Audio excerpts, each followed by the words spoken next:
was over at... Oh, yes, you said you were going to take a little trip. How was it? Yeah, it was great. I always get charged up when I'm over there. Yeah. Looking forward to being there. Our studio is huge. It's really? It's like an entire floor. Oh, my goodness. It's pretty crazy. But then I was looking at some other studio space in case they throw us off here early, if I could go right on the air, and I could. It was a fun little space that I think we would like, you know. Until ours is ready. Yeah, they got some good equipment over there, too, I think. You think it works? It looked like it worked. I tested it. I said, let me see if this works. They went... I went by, Jim Brewer was on the air, and I was going to go in and say hi to him on the air, but I don't know. I didn't want to violate any contracts, but... Oh, that's right. But I think, I mean, as far as I know, I'm allowed to do that. Yeah, I think you can be a guest. I just didn't want... You know what? I was there with my daughters, and I didn't want to get started. Yeah. I didn't know what the hell was going on. He was doing well. Daryl Hammond was there, the guy sure. From Saturday Night Live, of course. Daryl. Were the girls impressed? Yeah, they loved it. They got all charged up. They were like, Dad, we're really happy for you. This is a good opportunity. And you know what we were laughing about, who they seemed the most impressed with meeting? Human Newman. Yeah, well, I'm most impressed with Human Newman. Really? Yeah, because I used to listen to Human Newman on Z100, and I go, Deborah, because Deborah used to listen to Z100. Sure. All my girls listen to Z100, except for Emily. She never was into that kind of music. Right. But Deborah was like, I go, Deborah, it's Human Newman. You know. Right. Because, like, Michael Love from the Beach Boys was hanging out in the hall, and I don't think they cared about him so much. Yeah, I don't think they knew who he was, even though you asked them. They claim they know the Beach Boys, because they know those songs. Yeah, I'm sure they do know the songs, but, I mean... I think from when they went to summer camp, they used to have to, like, they would make up words to Good Vibrations. Right. And Mike Love is he's one of the original guys, right? Yeah. Sure, but, I mean, that's not going to have much relevance to them. No. Wasn't like Eminem was there or something. Right. I took him by Shady 45, the Eminem channel. And it's pretty wild back there. It's all the way in the back, all black people, and they have curtains around the window so you can't see in. But meanwhile, the curtains are outside the glass, so we can control them. Oh, so you can open them. Yeah, so I opened them up. Yeah, we looked. I go, let me see what's doing there. I figure it was like black people having sex or something, you know? Right. Open up the window. They're in there working. Right. That's what they don't want you to see, black people work. They're keeping that a secret. Right. Can't let that get out. And it was so funny. And then a black guy came walking out, and I go, hey, man, what's this? Curtains on the outside. I can control the curtains. You can't. Right. That's not the way it's supposed to work. And he just, like, walked by. Man.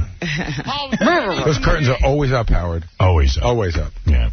There's only one other channel that has curtains, but they have sheer curtains. You can kind of see, and it's like a brothel. It's the Maxim channel. Oh, okay. And what's going on in there? I don't know, man. I couldn't really see that good into the Maxim channel, and I couldn't hear what was going on because we were out in the hall. But I was told they have their own set of rules. Like, they put censorship on that channel because certain language they don't want. I see. I was surprised. They're censoring themselves. Yeah, they don't want it to be like, you know, Shady 45. Right. It's Maxim. Maxim wants to protect the brand. They don't want it to just turn into, like, naked chicks running around. But that's what it is. Well, it's not. It's almost naked chicks running around. So running around in bikinis. Are they famous, though? See, because Maxim was famous for giving you almost naked famous chicks. Yeah. Well, now they're almost famous naked chicks. I got to tell you, all I saw going on the Maxim channel was, I think, some people playing music, but I don't know. That's every time I tune in, that's what they're doing. They take a lot of calls there. Yeah, a lot of calls. Hey, man, what's happening?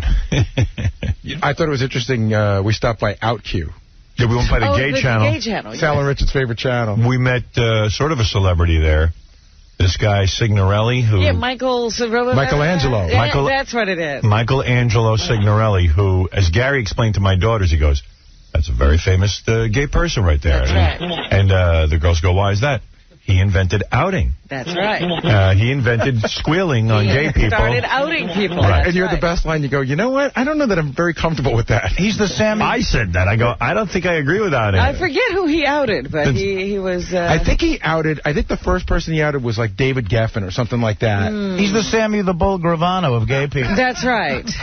Well, then Jeremy pointed out he only outed people who were people he didn't like. No, he said he only outed famous people. Right. And I said, well, of course, because why would you out people no one knows? Who cares about Joe Blow? Yeah, Joe Blow. The gay channel's all the way in the back, right next to the Martha Stewart channel. Isn't that interesting? Yeah. We were supposed to be next to the gay channel, but it wasn't enough room for us. Yeah. I think they thought Martha's people would get along a little better with them. Are they on, like, the opposite side of the building from the NFL or something? No, NFL's right there in that little corner. It's NFL, Martha Stewart, and the gay channel. They're coexisting. Yeah, out Q. We stopped by the NFL channel, saw John Riggins. Always. John Riggins is there perpetually. He must live there. He loves to broadcast, that guy. He's a broadcasting fool. And not only is he always there. Never says hello to us. That's right. Yeah, I know. Because you know what? I was there last week with some family. I was showing him around, and I could actually see the guy that was on with say, "Oh, that's the producer of the Howard Stern show." And he sort of glanced over and then just turned around again. Riggins doesn't like us. Yeah, I wonder if we ever did anything from that. Now you got to go through your mental Rolodex and figure out what. Because I was working in Washington when Riggins was big, and. Yeah, but we weren't the one. I mean, he has the nerve not to talk to us. Didn't he sort of insult Sandra Day O'Connor? We looked that up yesterday. He was at a party with Sandra Day O'Connor, and he got a little tipsy, and he said to her, "Why don't you lighten up? Why don't you lighten up, your broad," or something like that. Why don't you lighten up, honey? Yeah, she's a Supreme Court justice, and he's like, "Hey, honey, lighten up." That's funny. Let it rip. But you know what? Do you think Riggins sees us out of the corner of his eye and blows us off, or do you think Riggins was just lost in doing his broadcast? No, I think he sees us out of the corner of his eye and blows us off, but I don't know if he blows us off because he doesn't like us. He was on the air yesterday. He was talking. It's not like... And every time I've gone up there, he's talking. He's never standing around, like, not doing anything. No, he's working. I mean, the guy's like a marathon broadcaster. Yeah, he loves it. He's like Jerry Lewis. But he was totally aware you were there yesterday. Oh, he was? I thought he might have come out to say hello. Nah. As almost everyone else does. Yeah, I know. Yeah, he was weird about it. We'll have to get to the bottom of that. Yeah. That place is filled with every person we've ever met in our career, don't you think? And then some. It's, we stopped by and Howard's like, "Oh, I want to introduce my daughters to Meg Griffin." Right. Then you go to the host, there's Mark Coppola. Oh, there's Human Newman. It just goes on and on. Human Newman. Hello, Steve Leeds. Steve Leeds. I know, I sometimes feel like you're having a reunion when you walk through that building. Yeah. It's weird. I met Pat St. John when I was up there. That was He's the only person... He's usually there all the time. He's the only person that's there as much as John Riggins. There's a plant that isn't there as much. And what is Riggins? Just total sports talk? It's the NFL channel. Oh, it's the NFL. You might like hanging out there because you're so into sports. Yeah, I used to like Riggins. And you'll see a lot of your heroes already walking through the halls. Riggins, by the way, Howard, he's like Jack Daniels? Yeah. Human Newman? I think Riggins is like 13th on the all-time rushing list. I mean, he's one of the great running backs of all time. Yeah. No, he was great. Although he doesn't I know that. Although he doesn't look like he did. He doesn't look as big as he used to be. Right. Yeah, well, he's an old dude now. He must be like 80. No. Not 80. I'll bet you he's 50-something. I don't know. I was looking at him. He looked like he's 80. You know what? You know what, Howard? Football takes its toll on you. You guys might be the same age. Oh, really? When the Redskins won in '82, he was probably like he was past his prime. They thought. And he was 30-something. So he's probably like 31. He's probably like 50, 54, 55 maybe. Yeah. Super Bowl MVP. You know who looks good? Human Newman. Does he? But that's good. He probably looks his age. He came right up to me and goes, "Howard, Human Newman." I'm like, whoa. How do you say that to a person? I love I'm it. Human Newman. I love it. Hello, Howard. Baba Booey. I go, yeah. I go to Deborah. Deborah, it's Human Newman. You believe this? Out of all the guys, it was Human Newman. I knew she liked Human Newman. Oh, Riggins is 56 years old. Yeah, that sounds about right. Yeah, much older than us. That's right. And, we're children. Yeah, he's an old man. He did look kind of old, though, not Human Newman, Riggins. Yeah, next time you see him, Howard, you should ask him what Vietnam was like and all this stuff. Yeah. The Beatles. Sir Wiggins. John Sir Wiggins. Yeah, he doesn't want us to be upset with him. We can make his life difficult. Yeah, we're a big pain in the ass. Yeah, let's not make What's weird is where my office is in the new building. Uh-huh. I got this 2 glass windows, and it looks right down on the NBC building where we got fired from. Ah, you're kidding. Which I thought was kind of cool. It's like I could look out the window and go, you guys fired me, did the best thing you ever did for me. Yeah, you thought I'd never be heard from again. Yeah, look at me now. Here, I'm never heard from again. I'm on satellite. There's 3 million people listening. Now I am going right into... Yeah, I can look out the window and go, you were absolutely right. Nobody hears from me now. I'm going right into oblivion. Yeah. I don't know. You get up there and you feel stoked and you feel like you're part of something that's going to be big. Yeah. You really do. A lot of excitement. Yeah, it's a weird thing. And the engineering guys are excited. This guy, Mark, who's an engineer guy, he's a real excited dude. And they're just just so into the equipment. Everybody seems to enjoy being there. Yeah. It's amazing. Yeah, no, it's fun. There was when Howard stopped by Jim Brewer's show just to watch and everything, there were a couple of comedians on, and one guy, I thought he had the best line. You know, Jim Brewer goes, okay, let's just do our show. You know, Howard's not coming, let's do our show. And the guy goes, it's like trying to play guitar in front of Paul McCartney. Oh. Yeah, but you know what? My kids didn't hear that line. I know. They weren't listening. Too bad. It was all for nothing. It was a waste. It was a waste. I would like the kids to be impressed. I was going to go, kids, did you hear what he just said? But then if you say that, then it's like, then you're a douche. They just need to hear it. Yeah, you're supposed to quietly walk away. I believe that gentleman, and then they started paying attention when that guy called in and said he didn't want to hear about me. Right. You know, he was goofing on me. They said, like Howard Stern's out there, and the guy was like, I don't want to talk about Howard Stern. I want to talk to you guys. And I was like, oh, that my daughter's here. Great. Timing is everything. Timing is everything, and I didn't seem to have it. Yeah. So I gave the girls a tour of Satellite, which Gary fortunately was there because I don't even know where anything is in that building. Yeah. Walked around, saw a bunch of folks. It's kind of cool. It's cool watching everybody program all the different channels. Mm-hmm. And this is cool. And I took the girls over to Nobu, the new one here in this building. That's beautiful. I just passed it yesterday. Finally got a chance to take a look at it. It's gorgeous. Yeah, I broke my no drinking rule during the week. Uh-oh. Again? Again. Artie, move over one seat. Howard's joining you at the Paxil table. You got any Paxil? Here comes the spiral. Howard's been sober for 12 hours. Yeah. What'd you drink?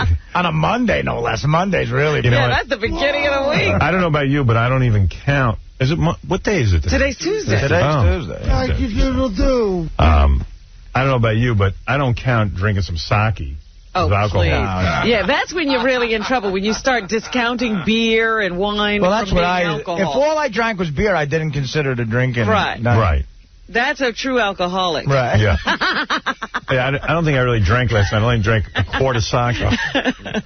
No, I just had a couple of, like, plum wine and some sake. Are you a sake guy? I don't hear you talking about it. That's why I'm saying it didn't count. Because I know Gary loves it. It's probably some of the drunkest I've ever been is drinking sake. Yeah. You drink that stuff. He sits there and puts his pinky out. Oh, yeah, with the little bamboo cup. Dude, after I watched that on the E! Show, I felt gay watching it. A little bamboo cup. At least put it in a tumbler with some ice. Yeah.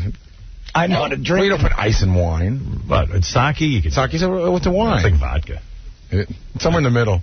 I don't know. It looks to me like you could oil your car. You could do a lot of stuff with that sake. I don't even get a buzz from the sake. You know? No. Well, 2 quarts in, you do. No. But I only had like 3 little things. That's nothing.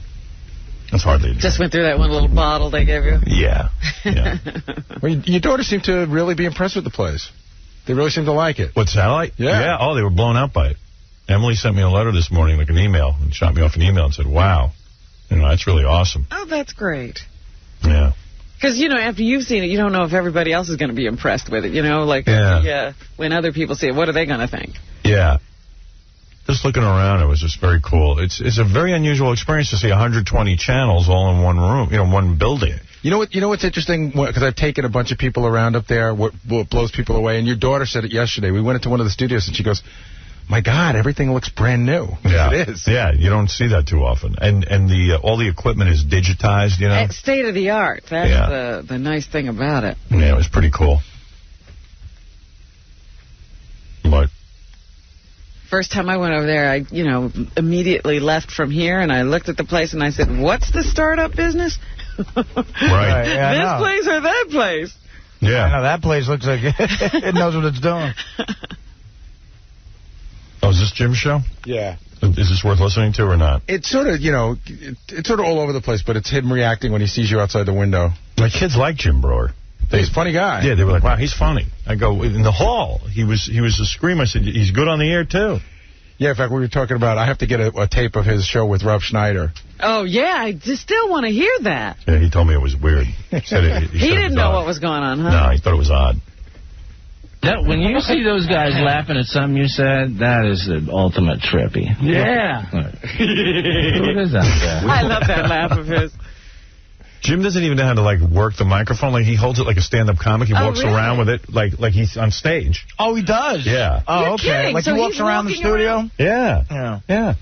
He told me he did that a little bit. Yeah, that must be odd to see, because there's no audience. Where are his guests? They're not walking with him, are they? No, he just like holds it in his hand. No, but I'm just saying, the guests must feel weird when he's walking all over the place. He's not really walking. He was sitting, but he was holding it, you know, like okay. So he's not walking around with it. He's like on a stand or something. It's a very odd setup. They're like at a little card table in a dark room. Yeah. It's not even like actually a studio. It doesn't really look like a radio show. No, it's an empty studio with just a table and a few mics on the table. It sounds like he gets moved around a bit, because he sometimes says, I don't know where I didn't know where I was going to be broadcasting from today. It doesn't apparently bother him at all. What are you looking for? Oh, damn. Oh, we're getting at Stern. Yeah. Holy He said he was coming. He said he was stopping by. He's coming in here? I don't know, maybe. Wow. There's Delabate. Oh, yeah. Oh, man. Dude, it's crazy. Wow, dude. Huge, man. They're laughing at Delabate. I know. There's Delabate. Yeah. Those guys had endless hours to kill. I don't think there's any commercials or anything. Oh, no. Hey, there's Delabate. I said to Howard, I don't think I've ever seen a performer less stressed out than Jim Brewer. Really? He's in flip-flops and shorts, and he comes out, he's like, dude, you got a couple of minutes, but we'll be back. I'll see you later. Like, no stress at all. Yeah, you can't, I think he just stopped the show for a few minutes, came out and said hello. Really? Yeah. Thanks, man. Come in here. I don't think... So are you? You can, man. Well, I don't know. Can he come in here? You know, he can do whatever he wants, man. Outside the glass. Where guys like when does he come in? Wow, dude. What's up, Hammer? Come in here. Baba Booey, everybody. Everyone, the women. Wait a minute, those are your daughters. Down the hall. Down the hall. Dude, they got... Someone go get him. Go get him. They're playing the song. Floyd, you want to help him find the studio? Oh, Larry, you did not just knock us out. Come on, Larry. I'm still on. You're on? I'm on. I'm off. I'm on. Gee, I don't know what these guys are doing. I don't think he knows when he's on. When he's off, the headphones got knocked out. Right. It's weird how they're casually just saying the S word, you know? Yeah. It's funny. Don't you move now. Don't you move. That would be just too true. Larry, don't get too excited. Is he allowed to come on? I don't think he's allowed yet. He might not be allowed. Yeah. We didn't know. Yeah. I was just like, great. Am I allowed to go on there or what? But anyway, yeah, that was cool. Seeing Stern walking by. Yeah. I don't know what happened. So why can't he come on? Maybe contract or something. Okay. That guy allegedly looks like Stern. He looks just like him. I don't know if that was really him. Yeah, that ain't really him. I think he sounds a little bit like him, too. Glad he came by when you're here, Darryl. Yeah. That's Danny Masterson, his brother, farting in the corner of the room. That was a previous guest. It was a disaster. That's what was going on. Now, my kids go, gee, we wish we could hear what they're saying. I go, probably it's better you don't. Right. This is a lot of foul language. Meanwhile, look what I do. Oh, you don't use bad language. Right. They don't let me. I got a feeling when we get there, it's going to be casual, and then one day we're going to get off the air and go, God, we were just filthy. Yes, exactly. Yeah, right. So, like, one day we're just going to go, what did we just do? Yeah, do you think we'll work into it slowly? I don't think it's going to be right away, and then I think we're going to get comfortable with saying this, the F word, and then one day we're going to go, my God, that was really dirty. I'm just funnier when I could use curse words. Oh.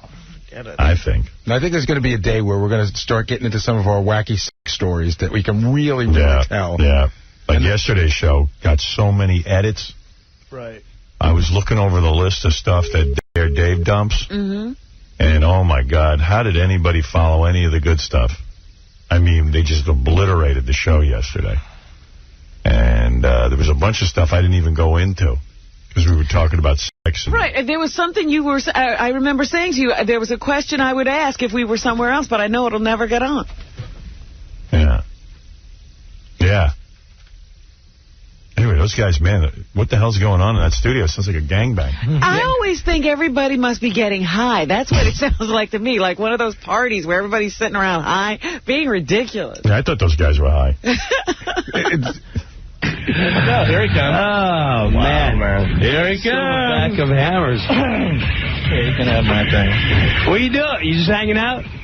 All right. You can't come on. See, not allowed to be mentioned?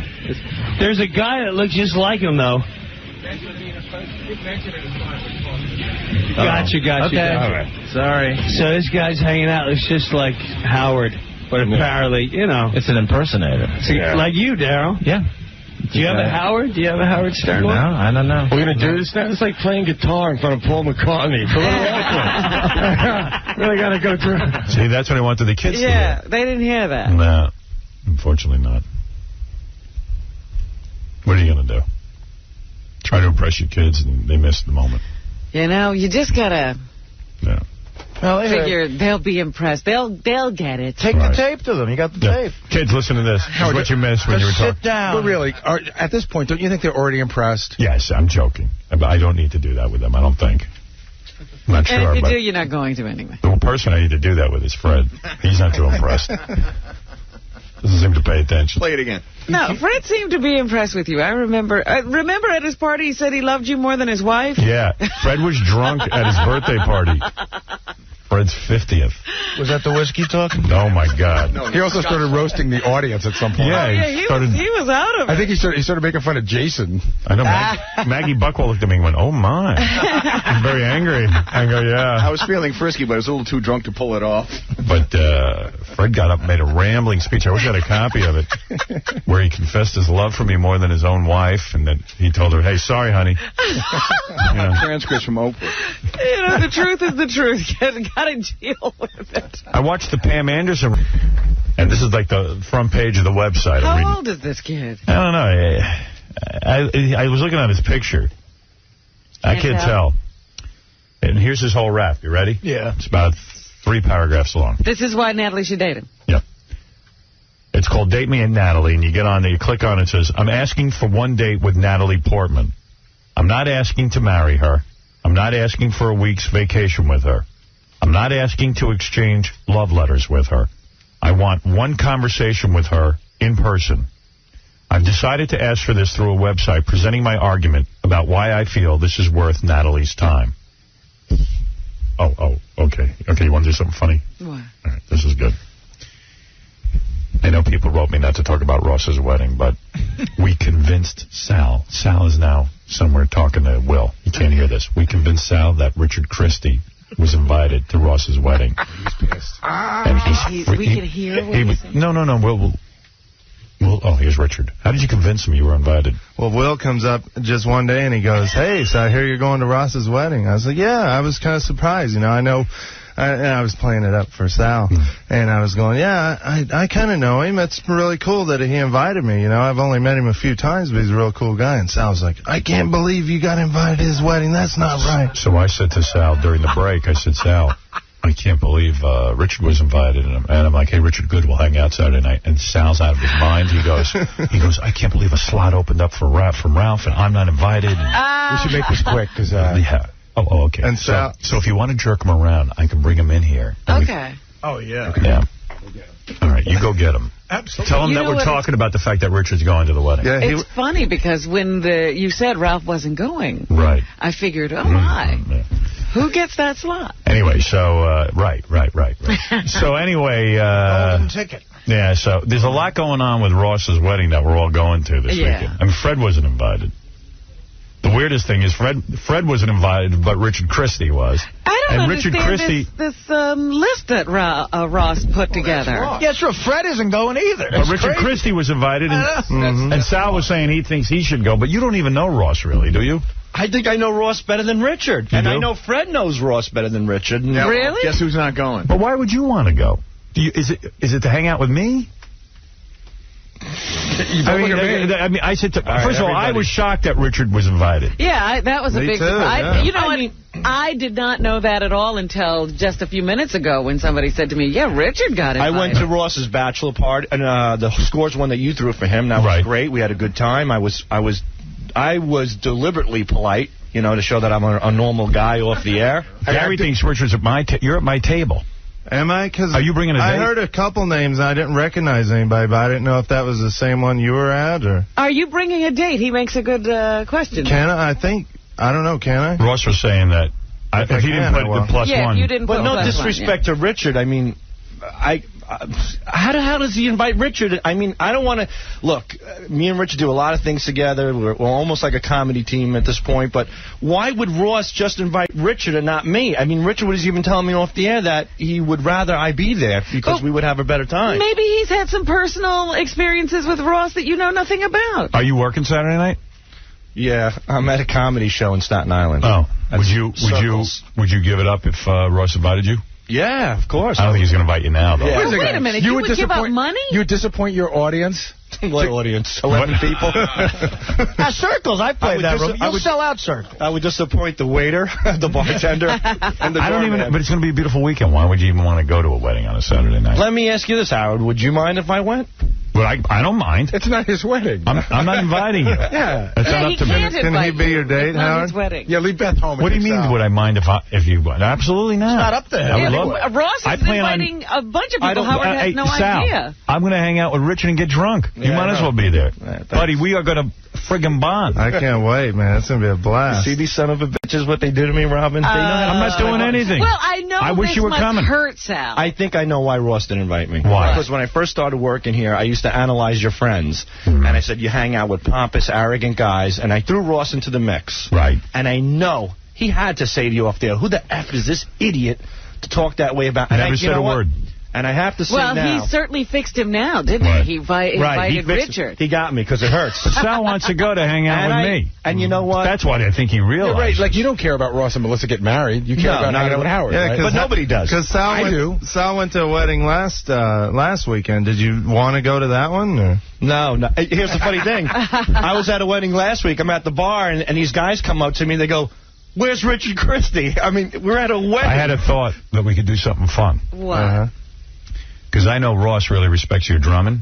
Yeah. He has a band coming. You drum, I'll sing. If Sal was coming, he could play bass, but he ain't coming. He's not going to be there. Have an impromptu losers jam. We'll do a losers jam after we're loaded. I'll do tambourine. Well, Fred's not there, the guitarist for the losers. Yeah. But Artie can get up and sing. Artie can play the gong. Sing. I'll do a little AC/DC. I'll do AC/DC, yeah. If you were going to be great, I would have you play bass. I'll kill myself in the parking lot, and that's what I'll do. But why? Why kill yourself? What's the big deal? Wait, hold on. Admittedly, you don't know him that well. So if you're not invited, what's the big deal? It hurts. But why does it hurt? Because I feel like... You don't know this guy. He's trying to explain why it hurts. Let him explain. Gary, let him explain. You know, I'm trying to be part of the family, you know. I want to... Yeah, and that's it. And I'm out. I'm always outed at this crap. But you're not in Ross's family. But you guys are... This is a family that Ross is bringing in. Fred's not coming. Fred's not coming. You and Fred could get together. Fred is from a different planet. I mean, you know. Because you're not invited, you can attack. No, but Fred, I don't understand. I think it's disgusting. I love how you think that you'd even be ahead of me in getting invited. No, I don't. Wedding. I don't think that at all. But I'm shocked that he didn't invite Fred. You know, but... So why don't you just forget about yourself for a moment and say, I can't believe Richard Christie's going and Fred's not. I can't believe it. I can't believe it either. I mean, if I was allowed to bring somebody, I would definitely bring you, but I... Oh, my God. He would be a date? Bring him as a date. Why don't you bring him? Seriously. You think... well, I'll talk to Ross and see. But if Richard wasn't going, why would you wouldn't care then, would you? That's a good question. What was your question? If Richard wasn't going, Richard going changes everything for him. It's killing him. If Richard wasn't going, he wouldn't even give it a second thought. But it almost makes it like there was a possibility that he could go if Richard's going, right? Yeah, sort of, you know. I don't know. Richard's such a nice guy, and, you know, whatever. I come off as a pompous ass, so I can see that Ross doesn't like me. I understand, whatever. I don't know that he doesn't like you. But I'm sure Richard's less trouble. If I could get you into the wedding, would you go? Yeah, in a heartbeat. I would love to. Even if you had to go just by yourself without your wife. Well, that would be a little difficult, but yeah, I mean, you know, I don't know. What about you got a gig? That's another story altogether. Forget about that one. What? The gig? Yeah. Robin, it's a bar in Staten Island. Actually, it's a very nice place. Yeah, just think committed to him. At the wedding, Sal and I could drink. Richard and I are going to get blasted. We're going to be up on stage performing. Yeah. You know, great. It's going to be so much fun. You have a tuxedo? But in all honesty, I don't think Sal should go because he wasn't invited. But you can't invite I mean, first of all, they didn't ask Richard with a guest. Right. So he's not supposed to bring somebody. And it is, if he brought Sal, it might be a little awkward for Ross, because maybe Sal's right. Maybe there is a reason Sal, he didn't invite him. Why don't you just beg Ross on the air? Nah, I would never do that. Go ahead. You know what? There is a slot. Ross is listening right now. There is a slot open because Ralph is not coming. You know, what about that? Ralph's not going. What about that slot? That's what I heard. I heard there's a slot open. Hey, let me ask you a question. If you were going, just on the what would you give? That's a good point. Oh, yeah, you got to come up with a gift. I'd give Howard oral. What does Howard have to do with this? What about a gift? I'd take care of him. How much? A couple of bucks, $50, $60. I don't know if you're going to get invited now. No, I'm sorry. I'd give him a lecture. That's what I'd give him. What the hell is he doing getting married? He's out of his mind. All right. Guy's loaded tons of cash, and he's shacking up with his broad. He's done. You wouldn't even want to go to a wedding unless I was going.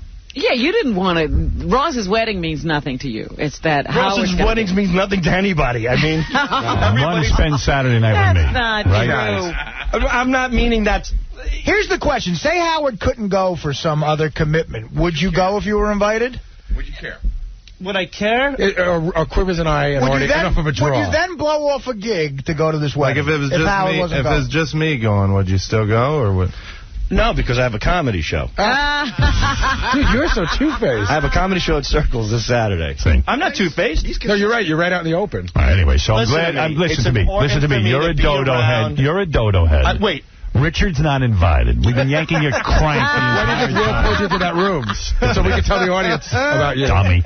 I hate you all. He has been suffering. No, yeah, good. How long has this been going on? The audience is so happy right now. Dummy. He looks disgusted. It's funny. You're so insecure. Aren't you embarrassed about yourself? He was in here during the commercials going, I can't believe a slot opened up and I'm not invited. Richard Christie is. He was cussing at me in the office.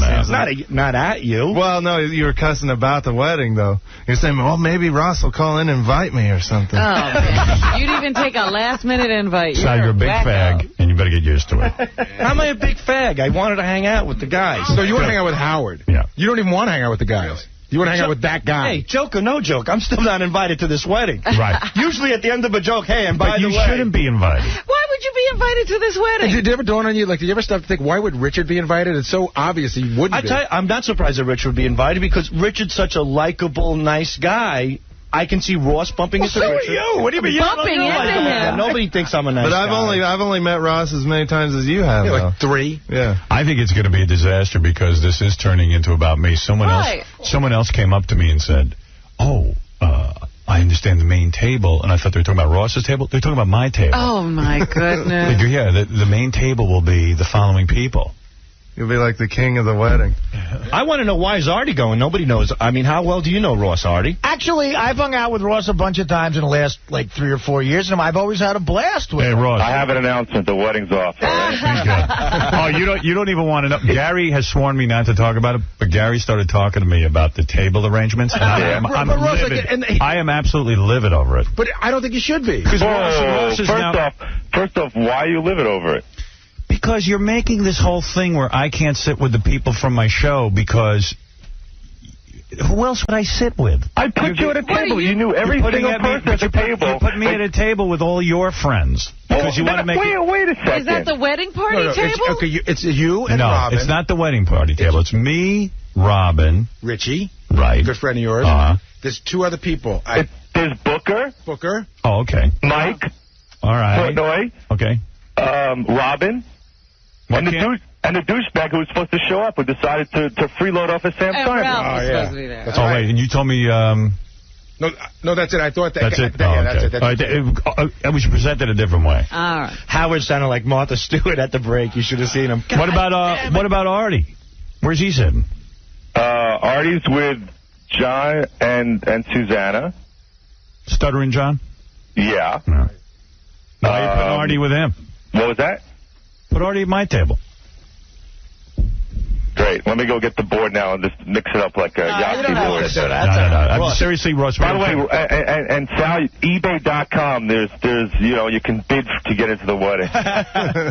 What are you going to do with the Ralph slot? Do you just bite the money on that, or are you going to do something? No, he had a line, and he graciously, called me in time. So, you mean he was able to pull Sam Simon out of his mouth for a minute? While he was in between his ride down PCH and his Bentley. Yeah. Oh, my God. He's right. I'm telling you, he's like a captain. You don't even know what's going on. I don't want to know because it would kill me. Our friend Richie was out in California, so he went over to see Ralph staying at Sam Simon's. And he said that Ralph walks around like a married woman. And like, this is where we're putting our guest house. This is where we're... this is my food that the servant leaves for me. And this is my servant. And he drives around in a Bentley. He's... Yeah. I got to tell you, he was so stressed. He called me. His biggest dilemma the other day was calling me, while he was driving the Bentley going, I'm trying to get a ticket back to New York, but then back to L.A. again. I'm like, don't be mad. I go, I don't care what you do. Just tell me what don't leave me hanging. But he's having the time of his life. Because it costs money, right? Sam's got to buy him a ticket to New York, a ticket back to L.A., and give him money for your gift. It's expensive for Sam. He's a sugar daddy. Ralph's got a sugar daddy. Yeah. He's totally hooked up. This is not his first one, as far as I'm concerned. In fact, he dumped Stamos. That's what I'm saying. Stamos used to be. He dumped him. He did, because Stamos was happy. Because Stamos doesn't really give him the lifestyle he wants. Because Stamos likes vagina, that's why. Sam's into vagina. Sam. I thought so. I'm telling you, something's going on there. A guy is not this good to another guy. That's what I think. See, Stamos has a whole scene going around, so Ralph can't suck everything dry off it. At Sam's house, it's just Ralph and Sam. Right. So it's all for Ralph. Because Sam's lonely. Yes, Ralph doesn't have to compete with any women. Right. Yeah, I don't know what's going on there. I do. I think Ralph said he's going to go to masseuse school. Really? I wonder if Ralph walks around naked in his house. How you holding up, pal? You going to make it to this thing or what? Yeah, I got a bit of a cold, but I'm fine. I told you to call me. I thought you were going to call me last night. I know. Then I just got stuck at work, and then I had to go meet the folks. Took them to the Nobu. Oh, good. Okay. But everything's fine. All right. I zapped him on the email, and I said to him, you okay? Seriously, you want to talk at all? Uh-huh. Even though I'm the worst guy to talk to? Right, yeah, don't talk to him before your wedding. So he goes, yeah, I'm going to call you in a few minutes. And he blew me off. I'm sorry. I'll call you today. No, I'm afraid you'll give me one of those lectures. No. I'm having a great time. Yes. Yeah, he's looking forward to it. I'm looking forward to this one. Oh, I'm sure you can't wait. I'll tell you one thing, Howard. You really better never get married. Because you will take so much crap. I thought that... I mean, really, you have dished it out. The other day I was feeling romantic, and I went, what would life be like if I got... I went, See, you have the brain that goes there. Yeah. Go ahead and do it. See, that's the seed of a thought, which you didn't own 5 years ago. Go ahead and do it. You won't be able to fight off that thought You didn't even own that thought 5 years ago. That's right. He's always owned that thought. He suppressed it. She's right. What about... So, no, man. I'm into you getting married. That's going to be good. Hey, I heard Randy Gerber isn't in the wedding party. The other big celebrity is Cindy Crawford, and I'm hoping she's going to take some of the heat away from me. The porn star? No, Cindy Crawford, the real model chick. And, settle down, kids. So I was glad that they are going to be walking down the aisle, too, in the wedding party. Yeah. Then I heard it's just me and... What happened? Beth and... I'm going to hire some impersonators to walk down, so, Are they not coming at all? They're coming, but... He's not in the wedding party. I forgot that because he came to the bachelor party. I forgot that he wasn't in the wedding party. I thought he's a better friend to you than I am. That is correct now. Come on. Everybody's my friend. All right. All right, good luck, man. No one wants me talking about your wedding. I can't wait for this to be over. Now look at your friends. They're ranking themselves. Yeah. Oh, we did that already. Yeah, they did. We ranked each other because what happened was, this is a funny story. Oh, yeah? Ross has 2 best men because he couldn't decide. His buddy Mike and his buddy Yogi. So he went to our other buddy Ross, and he said, listen, it was very close. It was very, you were really my next choice. So Ross calls me up, the other Ross calls me up, and goes, hey, guess what? I'm number 3. So then we all ranked each other. I think I'm 5, Booker 6. We're not sure where you are. Sounds like you're 14 because you didn't come to the bachelor party. Right. It sounds like the Bachelor for queers or something. He's handing out roses. You're the queers. Yeah. Thanks. All right. Yeah, that sounds like, where am I? You always said Beth doesn't care about marriage, but if you proposed to her, would she say yes? I don't know. I believe she would. In a heartbeat. But she'd say yes, of course. But she doesn't. It's not a burning passion of hers to be married. Let me tell you something. This wedding is going to burn her. I was going to say, does this bring difficulty, this wedding? Women love to see that. Well, certain women, and I'm not going to mention any names, have said to her, don't worry, you're next. and so probably Eventually, somebody's going to aim a bouquet at her. I know. They have that bouquet throwing. That'd be funny. Yeah, which makes life easy. See, Dana's short. Dana's short. She doesn't have a shot at that bouquet. Yeah, good. You're lucky. That's right. You hold her up, Artie. Put her on your shoulders. I ain't holding anyone up. But I don't think she needs. Like, she's never said to me, "I need to be married." No, but you know what? There's a weird thing that happens when you go to a wedding. There's a wave. You sort of women get swept up in magic. A mood. There is the magic that goes on, and they start to get. Well, trust me, Ross's wedding will have no magic. Hey. Hopefully. Who's going to be there? Hey, Artie, do you need the 86 vintage Jack there or not? Yeah, I'll be fine with a Pellegrino. Yeah. Or a classic Jack. Ross, it'll be fun. I'm looking forward to it, man. I hope you can. It'll be fun. Relax. Yeah, we hope you can enjoy it. Yeah. All right. Hey, we got to go. All right, later, guys. Later. I'll enjoy it. Poor Artie. How does anybody in their right mind get married these days? I'll never understand it. Romantic Sal over there. That's all married men say that. What were you thinking when you got married? I must have been on ecstasy or something. How old were you when you got married, Sal? 26. No. Nobody sat you down and had a... Yeah, my wife. I said, let's do this. See, after listening to this show, I'll never get married. Oh, just from the horror how are you even going to get close to getting married? You have to have sex with a woman to marry her. Me and my computer. Are you, like, totally miserable? She's a good mom, you know, and... That's not the question. Like, how are you? You didn't marry a mom. No, I'm happy, but I got to live with this broad, you know. Can I say something funny about Sal? Can I say something funny about her? Tonight, you know what Sal's doing tonight, which I am shocked at? What? What am I doing? The interns are having a party in their apartment. Right. Sal's going. Married guys don't go to intern parties. End of sentence. He's in love with the interns. When the interns look like this, they don't go. Yeah. Are you really going to an intern party? Nah, what are you, nuts? He's mentoring. I would never go to an intern party, honey. In case you're listening. He hadn't said that he was going to look in through the window. Well, he said he was thinking about going. I guess he's not. I'm thinking about going. He was working late tonight. So, one of the interns hates Sal. One of the hot chick interns. Which one? Claudia? Kelly. Oh, no. Kelly. Kelly, to me, Kelly should have won the intern. Yeah, I heard you say that. She's hot. I really do feel that way. But Kelly's mad because Sal gave her a 4. Yeah. And took her out of the running. Like she could have won. In essence, here's Kelly. First of all, for my money, Kelly, if it makes you feel any better, totally I thought about it. You should have won the intern beauty pageant. Listen, Howard, you have some control in this. How? It's over. Nah, it's done. I know, it's over. It's done. He appointed the judges. That was his control. She feels like Sal took $5,000 out of her pocket. Yeah, 5, not even 1, you know. All right, what place did you go? You gave her 4th, that's right. 4th. So she only got $500 and an MP3 player. Yeah. Instead of the Why did you do that to her, Sal? I was a judge. I didn't do anything. I know why. Why? Because he's in love with It's you. for your ratings, quote unquote. No, it's because he's in love with you. He said ratings. It's because he's in love with you, and you won't have sex with him. It's I'm grossed out. It's like guys in high school that pick on the girls they like. Absolutely. Yeah. How old are you, Sal? Why? How old are you? He's 36.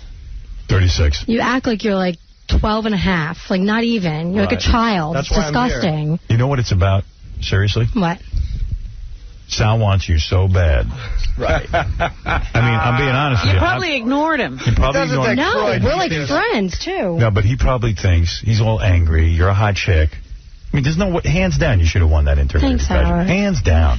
You No certainly questions. didn't deserve a 4. And the 4 is so obvious. Yeah. But he's pissed. Right, I'm sorry. yeah. He's pissed. You're every chick who ever rejected him, and now he's pissed. I'm sorry about the 4. Now let's hear the truth from you, though. I got a question for Sal. You're dating Nico. Okay, you gave her a 4, right?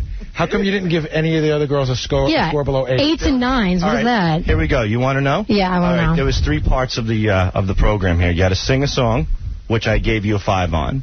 Your looks, I gave you a 7 on. A 7? Yeah. You think she's a 7? Yeah. Well, You're so 7's silly. nice. 7's a nice number. You think she's the 4th best looking girl in that group, is what you're saying? Yeah, so I gave her a 7, and then I gave her personality about a 2. So do the math, it's a 4. You think she's the 4th best looking chick in that group? Yeah. Oh, you're lying. You kill me. I think they're all beautiful. I think Kelly is beautiful. Well, why is her personality a 2? Right. Yeah. Because she really carries herself as somebody who is better than everybody else. Oh, my God. Let's start, Sal. Okay, I have a good story. Let's hear the story. Wait, hold on. Wait a minute. Wait, I just want to say something. Which is fine. You're very, very confident, but it comes off a little arrogant. I am totally arrogant, 100%. Right. I'm not even going to pretend. You come off stuck up. You definitely come off as a girl who knows. Listen, no matter what I gave you, that $2,500, for the rest of your life, you're going to be taken care of. You already had won. Oh. You were won the second you shot out of your mother's uterus. Believe me. You are. See, that's why he gave it. You're bitter. So you're angry That's not fair. You're like a bitter old man. It is fair. It is fair. You know what? She's a pretty girl, so you're mad at her. I'm not mad at her at all. I just said she's a pretty girl. I said personality was it too. The fourth pretty girl. You know what? So many guys. Tell me your story. Here's my story about Sal. The other day, this is why Sal thinks I have an issue with, taking, what did you say, taking instruction. When we get phone calls, if someone calls for Sal, I'm like, oh, Sal, you have a phone call for you. If he walks in to our back office, Kelly, I'm never here. Never tell anyone I'm here. They're doing nothing. That's so untrue. So I'm like, all right, Sal, you sure you don't want this call? It's so-and-so. He's like, oh, okay, I'll take that one. I'm like, oh, okay, you'll take that one. And then Sal gets calls? Like, it was Kamal the jerky boy. From weirdos. From Kamal? From Kamal the jerky boy. Then he yells at me like a diva. I don't yell at you. You totally did. And he goes, you know what, Kelly, you have trouble taking direction. I'm like, Kelly, I don't take direction from people who Kelly, you are know you. What? This is radio. Get used to it. Today I just got called a fag for the 1,000th time in a year. Well, that's because what you are. All right, that's fine. But you know what? You don't see me crying around the hallways. I'm not crying. Do you think Sal will... There you go. There's 1,001. Do you think Sal's sexually attracted to you? I have no idea. I don't get him. Like, what do you do here? What's your job? Certainly not you. Well, that wasn't my question. What do you do here for Howard Stern? I don't do anything. He writes comedy. You do song parodies. You do prank phone calls. But yet you still run around in a purple thong as... That's part of the comedy of the show. That's part of it. You're furthering your career as a... She wants to know why she got a fall. Listen to this, bro. No, I don't. Maybe he's got a little bit of a point there, Kelly. Kelly, man, yeah, I take offense to that. I love walking around in thongs, too. Kelly. Oh, I like you, Richard. You're funny. Kelly, the thing is, you're just way uptight. It's cool. Just relax. Everything was cool, but... You have this attitude like you're better than everybody. Do you think Sal shaves his chest? He's a Guido with a gold chain. And all right, so now you're putting down Italians. No, I'm Italian. Now you're a racist. No, I like real Italian. Do you find Sal attractive? Real Italian sausage. No. Would you ever be with Sal? No, not in a million years. Like if with F, marry, kill, like we said that we would probably F you. We'd kill Sal, definitely. I can't wait till you get married and your ass blows up like a school bus. Oh, I can't wait either. I don't think that's going to happen with her. I can't wait. Wow. So a lot of bad feelings. I have no problem with Kelly. She's bitter. Leave it at that. What are you going to do? Another pain in the ass broad. You have no problem. You just delineated a lot of problems. I did. She's the one who's uptight. Do you think Sal should get divorced? Why not? I don't understand. Like, you're an embarrassment to your children. What are you doing? Like, you run around. He shouldn't even see his children. Yeah, like, what are you doing? I don't understand. Like, your poor wife. I feel for her. Go console her. You sound just like her. I would. Like, I feel bad for her. That's what he's doing. He would, if he's making you his wife, he's punishing you because he can't punish her. If I made her my wife, she'd be in duct tape at the bottom of a swamp right now. Yeah, right. Just like your wife. Hilarious. You're so good today. I'm not trying to be good. I'm being honest. You're a comedian today. Just like you're a 4. I was being honest. Practicing your stand-up? No, but then why'd you apologize to me over and over again? Kelly, I said baby, I'm sorry. Baby, I'm sorry. Baby. Cursing me out. Cursing you out. I go, don't talk to me. You're like, baby. It was for the ratings. Don't call the interns baby, Sal. Please. Yeah, we're interns. You're not supposed to hit on us or walk around with your scrotum. I can't. God forbid. Yeah. I have another word instead of baby. I can't say it. Have you ever pleasured yourself to the thought of her, Sal? Be honest. To the thought of her being stabbed in the head, yes. Then why do you check me out? Why are you like, hey, sexy? Like, run around, you like bump butts with me? Like, that's so weird. Do you think I really check you out? Remember the armpit thing and the boob thing? I'm like, Sal, you're looking at my breast? You're like, yes. Have you ever thought about Kelly when you're... Dude, wanking? To be honest. I've thought about Kelly Osbourne. I mean, I do it to everybody. Have you ever thought about Kelly? Of course. Okay. But that doesn't... Listen, I don't hate Kelly. Kelly, have you ever thought about Sal? I'm just a little weak. You're mad because she's so pretty. I'm not mad. I'm being honest about... You feel she's going to hook up with a really wealthy guy. You want me to be a phony? I'll be a phony. I'm being honest about her personality. I did all the math. 7 for looks. 7 is good. She's better than a 7. All right, according to you. All right. All right, 7. a 2 in personality, and a 4 for the song, or whatever it was. That's it. She did her song really well. You know what? Then give her the money, Robin. You're loaded. Give her $2,500. Send her on her way. Sal Get out of my did what he hair. had to do, but all these broads are the same. That's why hookers rule. I can't believe that these guys get so upset with girls who come here as part of their education. Those girls are all the same. They prance around, they walk around. All they want is cash and power. You throw a couple of drinks down their gullet, and they're good to go. They're all a bunch of trashy pigs. Sal, you're a mess. Believe me when I tell you. Wait a second. They all are, except my mom and my sister. But your wife married you. You had no money. Oh, as soon as I passed the Sirius 7, that's when she sat me down. And I was at Artie's party. The Sirius 7. Pace goes. The Sirius 7 is the test to become a stockbroker. Now he's in. Oh, now he's in as a stockbroker. He told me a story that I actually felt really bad for him, Howard. He and his wife were sitting around last week, again begging her to have sex with him. And he said, "Please, honey, just come on, please tonight." And what did she say to you about your wallet? Oh no, I didn't say that. I said, "What happened to what you used to do?" You know. Mm-hmm. You know what I'm talking about. The mouth. Yeah, the mouth. And she goes, "Take a look at your wallet." I'm like, oh, my God. She said that. Wow. You see, look, the bottom line is this. Wow. You're treated like that. Kelly's beginning to feel sorry for you. Everybody. Women, listen, I hate that. Women want cash and material items. What do you want? Besides Men want 1 or 2 things. I would live in a tent with a kerosene heater if I could wake up to a mouth every morning in the right spot. That's all we want, and women don't understand that. That's what it comes down to. So when you see a broad like this prancing around like a prima donna, the bottom line is that it all comes down to this. You want a couple of bucks, you want a little power, you want some material, and in turn, you're going to be a whore. Fun. Why are you so bitter? In return. I'm not going to be a whore in return, it's Sal. It's all the same. Who are you? I don't understand. I just don't get it. I'm telling the truth. Women are all phony broads. What are you? You're the phoniest person I've ever met in my entire life, Sal. I'm telling you. You are the most insecure comedian stockbroker I've ever met in my entire life. You run around like if Howard says anything, you'll stand outside the door. You'll walk back and forth and touch your head. You don't even know what to do. You're panicked. I'm committed to making the show good. That's why I panic. You talk like you're the most secure person. Like, you don't know anything. What security have to do with this, you dumbass? This has nothing to do with security. That's no way to have a conversation with a lady. Wait a minute. She's not a lady. She is too a lady. She's an intern. Remember that. What does me being insecure, I'm a human being, have to do with anything about relationships? Broads want cash. Guys want ass. Get it through your thick skull. You're a pig. You're just a pig. Like, that's what you are. Do you really think everybody? All guys want is sex? Dude, why are you with Beth Ostrowski? Because she looks like Rosie O'Donnell? Dude, she's a piece of ass. She's also not a lesbian. Wait a second, let me say something. I've dated a few pieces of ass. Right. Why am I with her over some other piece of ass? Because she's stunning. Why else? I've had other stunning women. There's got to be more to it when you stay with a chick 5 years than just stunning. Because she's a nice person. Right. And she we're talks compatible. A good game. She talks You think she's talking a game? She's been acting for 5 years? Nothing against Beth. Every chick. According talks a good game. Why is Sal, Quivers? He's got a good wallet. That's why she's still working. Right, your wallet gets thin. Let me tell you something. Go ahead. Chicks don't want phone numbers. They want bank account numbers. Beth bagged the whale with you. Believe me when I tell you. Robin Quivers. All right, now answer me this. I'm going to buy into it, but let me ask you this. Let me ask you this. Account and she's not married. Now, let me ask you this. She's a broad. She's got the cash already. She doesn't need to get married. Before Beth met me, she was dating a guy who's worth over $1 billion. She knows how to play the game. I'm not surprised. Wait a second. Why? And he wanted to marry her. Jesus. Why didn't she marry him? She didn't think, according to Sal. I'll tell you exactly how Sal thinks. Good-looking guy.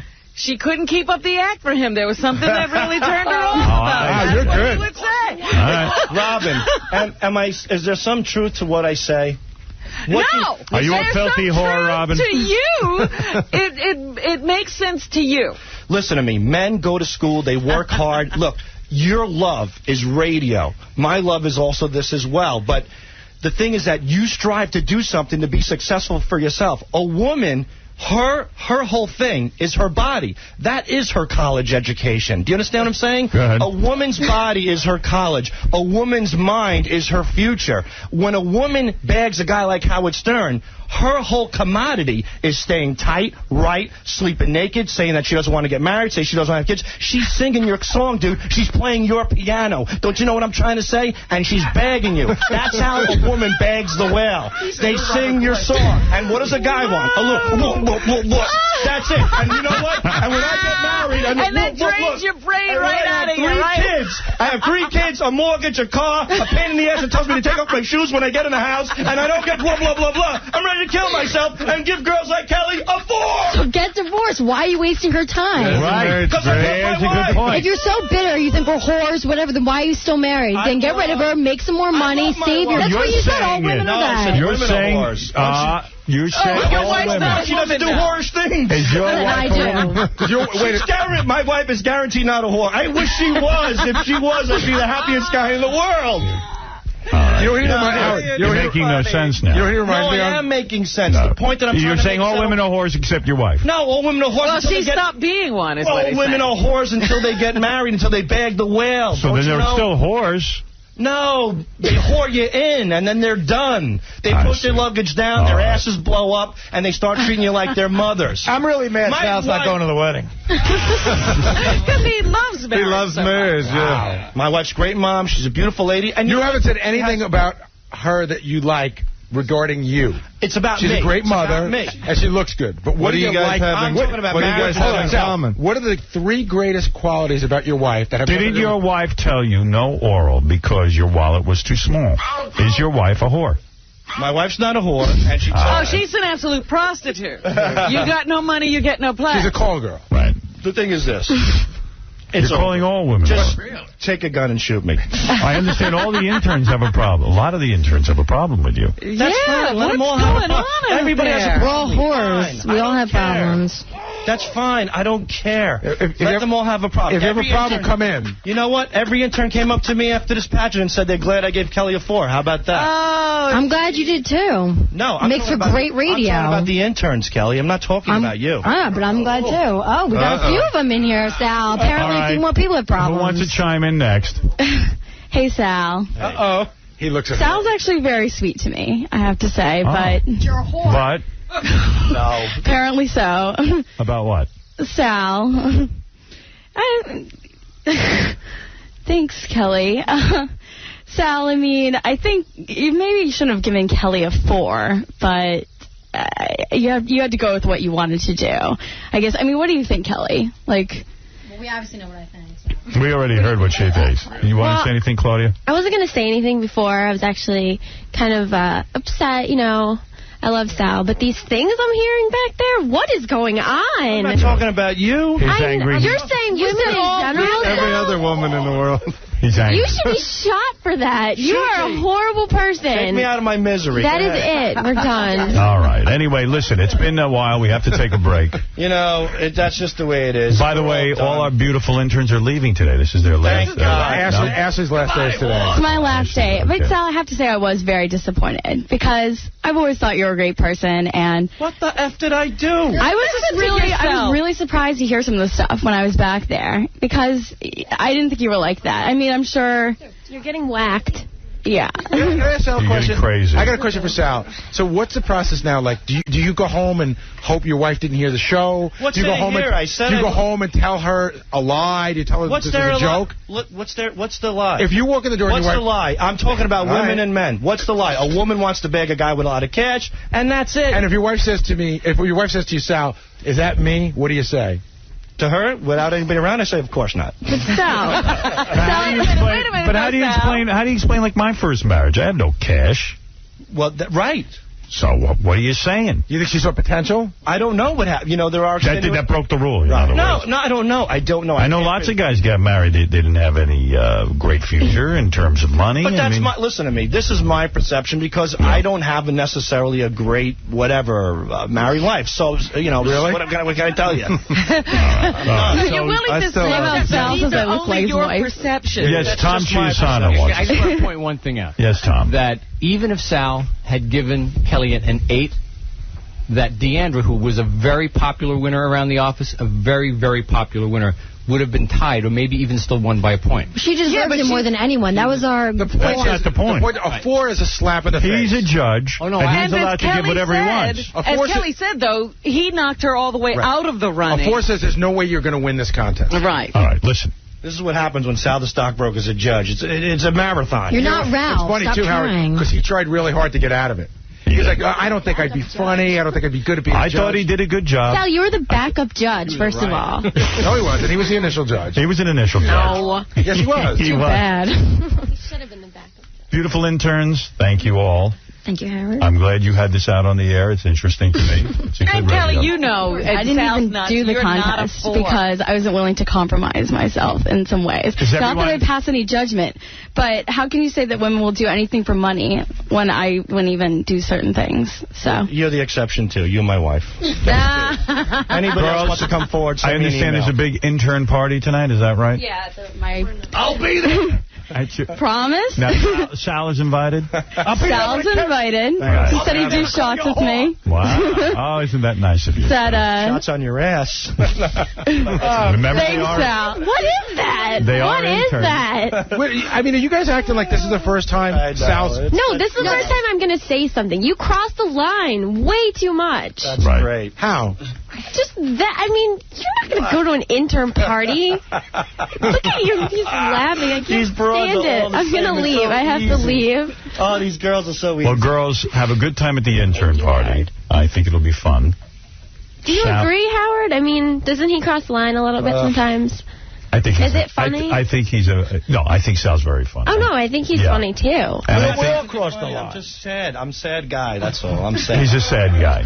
He's a beaten man. Let me tell you something. Look, it's a room Claudia. of sad guys, by the way. Look around. You got caught in Sal's nightmare. Sal's nightmare. He's unhappy. You girl, all three of you, beautiful girls. He's probably going home. He's pleasuring himself to you, thinking about you guys. He's tortured by him. And it's a big torture. Yeah. It's a torture. It's embarrassing to him. Last night... you girls are college girls, and he can't even score. And, yeah, he's at the best he'll ever be. He can't score because he's married. And he still can't do anything about it. And you know what? That's why, because I'm committed to my wife, and I'll never cheat. That's why I'm frustrated. Are you committed to her because you love her, or are you committed to her because you're afraid of losing half of everything? I don't have everything. There's nothing left. There's nothing to leave. Empire. His empire. A neon? All right, I've got to take a break. Girls. Here's half my coin collection, honey. Welcome to Sal's Nightmare. And we'll be back right after these words. Ladies and gentlemen. I must have been about 20 years old. Me and my buddies went to see some cover band at CBGB's, and they played that tune. And I remember just getting on a stage and jumping into the crowd, like stage diving. This had to be like the mid-'80s or something. Some chicks did a good version of I Want You to Want Me. Oh, yeah? A girl band? Girl band. They were pretty good. The Whores, yeah. They're all whores! They're whores! Looking for that whale. It's a mess back there. The interns were yelling at Sal. Yeah, Sal started crying. Sal started crying? Yeah. No! Get out of here! Sal, come on. They made Sal cry. We don't okay? we don't have cameras anymore. No, I wasn't crying. They all jumped on me and go... That's why the In Demand channel is going to follow you around 24/7. Yeah. I got emotional. I didn't cry, but I got emotional because people don't understand me. They don't understand my life. You know what I'm saying? And not that I want them to, and I'm not whining, but I have a lot of frustrations, and sometimes other people get hurt, and I yeah, you're like a Gatling gun. In America, give me it. I need therapy right away because my head is spinning like a top, dude. These girls are ganging up on me. We thought you were a nice guy, and I am a nice guy, and I do care about people, you know? Except for the whores. Except for females. Yeah, and, I know, you're messed up, dude. And everybody, sometimes... Everyone knows you messed up. The way you idolize me is beyond comprehension. Well, they're young girls, and they probably think that, you know... Because you're not a girl. There are no such people as Sal. They've never met anything like that. He wants to come to my apartment, be with me, cook for me. And he would even give me certain types of sex. Well, he volunteered again today. Yeah. No, whatever. Whatever. It doesn't matter. He's into weird porn. Because Gary said one time, goes, you got to see this porn. You got to defecation, urination. Gary, you saw that. That's the name of the movie? You know what? Not only is that going on, the guy is assaulting the woman, in essence. Right. I'm not kidding around. Right. But while he's assaulting her head, he's smacking it with his hand, like, violently. And he gets turned on. I thought that was really creepy. I don't like smacking it. I don't. That's the only part I hate about that stuff. I don't like smacking. Do you have this is somebody told me. Do you have a personal fantasy that you've never been able to take care of? Yeah. Where you perform a bodily function on a woman? Yeah. Oh, shit. Yeah. So you showed me those movies too. Yeah. Remember the one where the guy capped it? There's one guy. He's filling up the bottle, so to speak. Right. And she's. I haven't followed this, but keep going. Yeah. He's filling it up, you know, like envision you're filling up your gas, your car, your gas tank. Yeah. He's filling up. He's holding the handle. He's filling up the gas tank. The gas tank is full, and then he pushes the handle into the tank to cap all of that gas in there and make sure it stays trapped. And it pushes. It's insane. But I didn't get that at all. Like someone told me when you were making the mold of your private area for Robin's birthday. Yeah. That you went down to your basement and you were thinking about Claudia, the intern, and that you got yourself all excited, and then when you were about to make the mold, it went. That was it, over. Bingo. Oh, well, he did say he had trouble making the mold because he went too far. Well, yeah, when you meanwhile, he was down in his basement, over his sink in the basement. My wife knocked on the door, and I'm using her cupcake spatula to make a mold of himself for your birthday. I'm thinking of Claudia in the worst way I could possibly think of somebody, you know. Are you doing that thing to her that you envision doing when you... No, that I don't. Is she your favorite? Claudia? Yeah. Ashley's my favorite. Yeah. Yeah, I've heard him talk about her. What is that? Yeah, I've heard him talk about her a lot. He likes the... But I said... I think Kelly's why is she my favorite? Because you told her because she looks like your wife. See, that's a nice thing. That's a nice thing. She looks like your wife 15 years ago. No, Gary, how does my wife look now? His wife's very pretty. Yeah, his wife's real pretty. I can't wait. Sal and I are going on vacation together for a week. I cannot wait to see what these two are like. Yes, Gary's so excited about the trip, not because of where they're going, because he's going with Sal. You can watch him. Paris is so secondary to watching Sal and his wife. Talk about timing. Who would ever have thought Gary is excited about going on vacation with Sal? You're going with Sal and his wife. That's right. Yeah. Your wife, Sal's wife. Does your wife get along with Sal's wife? Or they never met. They never even met. But from what I can tell, I think they're going to get along great. Yeah, they seem similar. Yeah, they both don't put out. You know what? Unfortunately, I think Mary could learn a few things. And Gary's life will be more miserable. Yeah. Oh, that would be terrible. But no, Heineken's sending us to Amsterdam and Paris. Yeah, and Sal says to Gary the other day, when the girls go to sleep, we'll sneak out and go to the whorehouse. Right, yeah, they're going to go to the red light district. Just to look, I mean, you know. I love that. I mean, I love... Gary's like, you're going away with your wife. You're not going to be sneaking out of the hotel. Right, that's not the time you want to think about getting to the red light. Why'd you start crying in front of the intern? I didn't cry. You did. I got choked up. I didn't cry. At what point? What was happening that choked you up? Because I walk out and I feel like I just said on the air, every woman in the world is a whore. Maybe not every woman, but... Your mother, Madonna. About what yeah. Well, that's nice. And they're all, I can't believe how you could talk to us this way. We thought you were a better person. And I go, you know what? No matter what I do and what I say in life, I'm never, ever right. I'm never a good person. But I never am.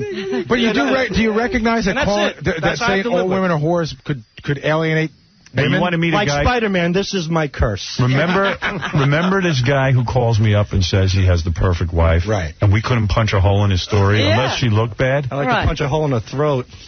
Take it easy. I'm only kidding. And there's a picture on howardstern.com right now, Sal crying. Very real.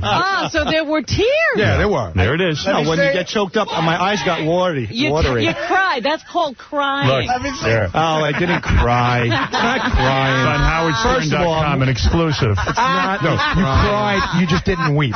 You cried. I like that Jason was right up there with the camera. Oh, yeah. It was like the King Kong monster when he broke out of the chain. The guy breaks down crying and flashing pictures. That's great. I love it. Anyway, so hey, you might want to hear this. This wiping technique in America. I'm sick of my wiping Howard technique. Stern.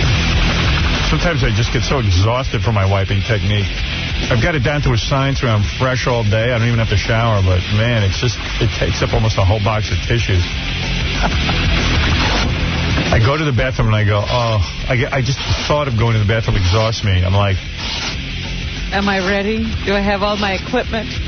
Like, I watch my dog go to the bathroom. The dog goes and everything just is done. Right, they're very... there's nothing to clean. Yeah, they're very efficient that way. I don't know. I go and then I start in with...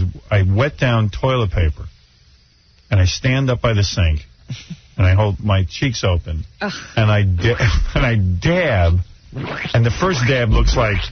ridiculous. Yeah. And then like the mushroom cloud at Hiroshima. Yeah. And then I go through about 10 tissues, and it's still pretty messy. And then I go, okay, I better flush so I don't clog up the toilet. Then I flush. Right. Now I start the process all over again. And I'm dabbing. I pull the tissues out and I dab. You know, if we were somewhere else, I would ask you a question. But I wish, as soon as we get there, I got so much to tell you. I've got 15 years worth of things to tell you. Because the FCC has held me back. I think I'm going to die on the toilet. I think odds are that's where I'll go. Why do you say that? I use that much energy as well. For cleaning? Yeah. Everything I think, like, it's getting harder and harder to go as I get older. I haven't eaten right. And then you can't clean right. Yeah, I think I'll have a heart attack, like Elvis on the bull, I think. And sometimes I lie to Beth. I'll go, I'm just going to go pee. Because I figure I can get everything wrapped up quick and she doesn't have to know. Right. But there's no such thing as quick because I do this dabbing ritual because I want to be fresh back there. Yeah. And then I start dabbing some more stuff. Maybe I go through 20, 25 tissues by the sink. And I thought you were worried about the environment. Look, the trees are falling while I'm not that worried. I'm worried about you affecting the environment, not me. There's no forest, so you could have a clean ass. And then I'm dabbing and dabbing until I see a completely white tissue. I don't leave. Right. So and the tissue's got to be wet. It's got to be virginal. Yeah, it's got to be wet. And I talk to the tissues. I go, when is it going to be white? When are you going to be white? Because I'm exhausted. I want to go. I want to leave, but I don't want to be itchy and smelly later. Damn it, why aren't you white? Because if I leave any kind of a dot. See, do you bring up to the shrink the fact that you talk to the tissues? Does this come up? No, I got other issues that are more important. He hasn't gotten to that yet. The tissue issue? I'm worried about the environment, but I'm more worried about the environment between my legs. That rainforest. I should use brown tissues and be done with it. There's some greenhouse gases going on there. I'm thinking about all the years, though, I didn't do that. I used to use 3 dry tissues, and that was it. I know. And I'd walk around itchy all day, poking myself all day. Now, when you say tissues, you're talking about a box of tissue? That's right. Oh, my. Yeah. Are you kidding? This ass is too good for toilet paper. I can remember being a kid, public schools in Jersey, the toilet paper they give you. Sandpaper. I never made a duty in that. You know what? The only time I went to the bathroom through all my years of school, like that kind of bathroom, right? Kindergarten, and I went in my pants. Oh, really? Yeah. Better than just go in the toilet. I remember I went in the toilet, and I looked at my underwear, and I went, it was a full metal jacket. Stop it. And I was just like, nightmare. I picked out whatever I could, went home and buried my underpants in my mother's backyard. It was a mess. I stunk. Planted an ash tree. I did. There's a big underwear tree growing in Roosevelt. It's beautiful. It's green and lush, very strong. Yeah. It's tough, man. It's tough being human. Sometimes, and I talk to the tissues, I go, it's so hard being human. Right. The tissues never answer. It's disgusting. I'm sorry to tell you that. No, I like it. But when listening to you, I say to myself, and people don't want to think they're animals. I'm an animal.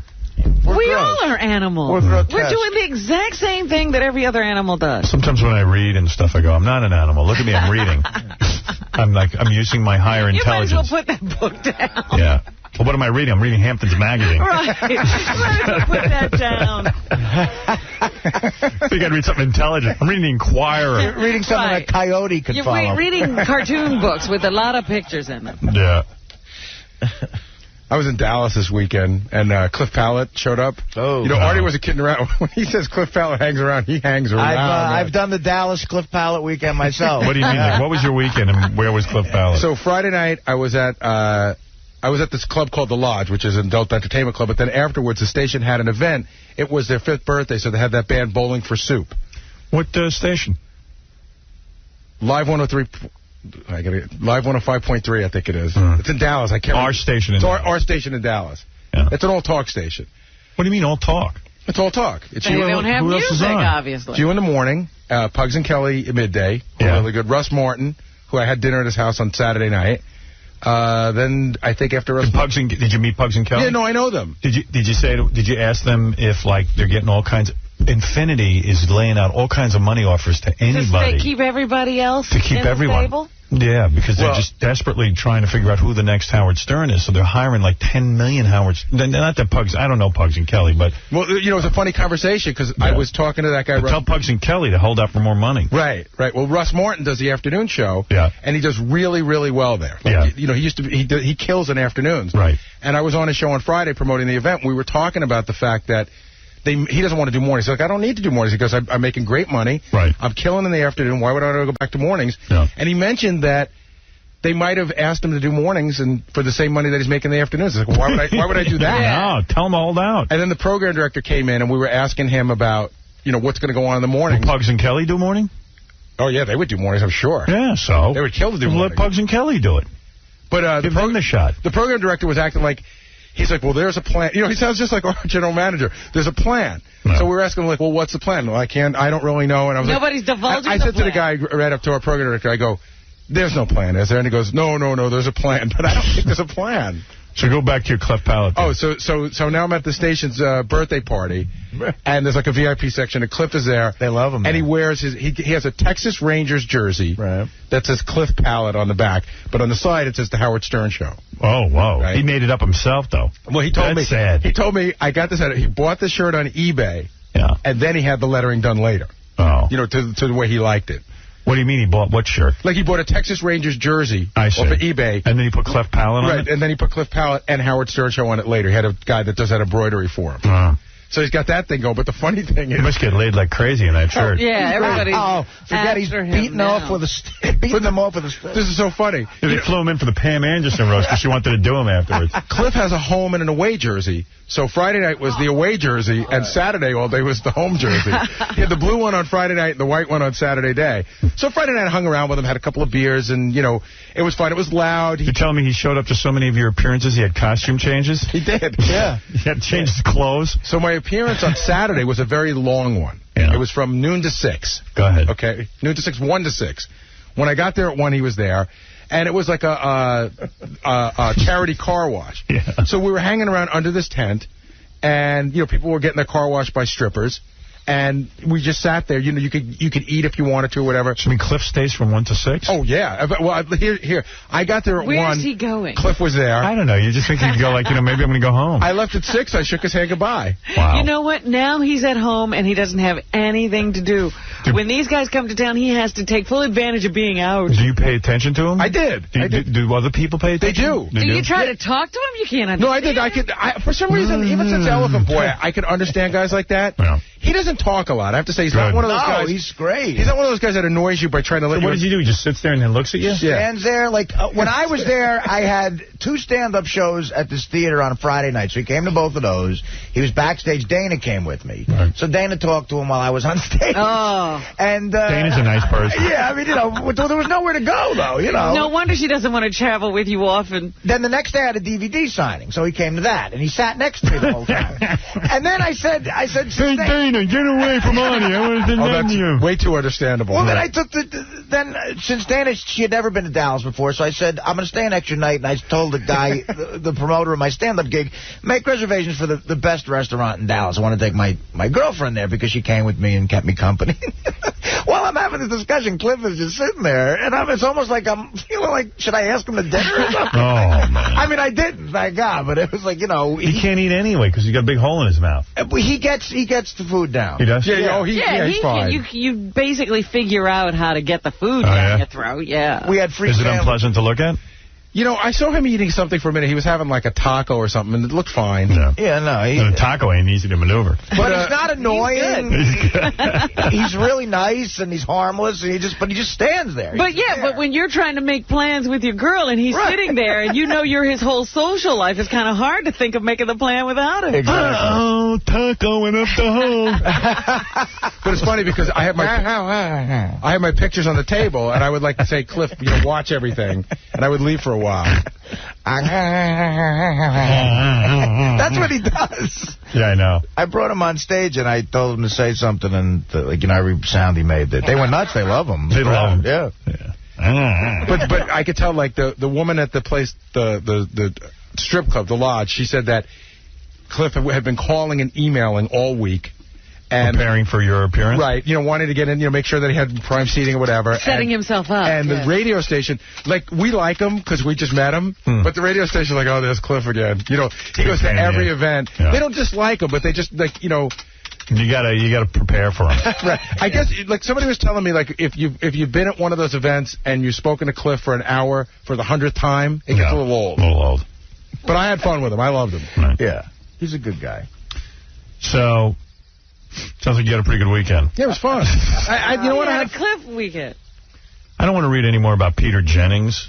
Is he like the greatest man who ever lived? I mean, there have been so many tributes and so many things written about him. Even this weekend, I'm reading about who was at his bedside and how noble he was the whole time. Sounds like he was shuffling, the last couple of weeks, he was shuffling back and forth between the Hamptons and New York City. Right, yeah, he was going out to his house in Bridgehampton. Yeah.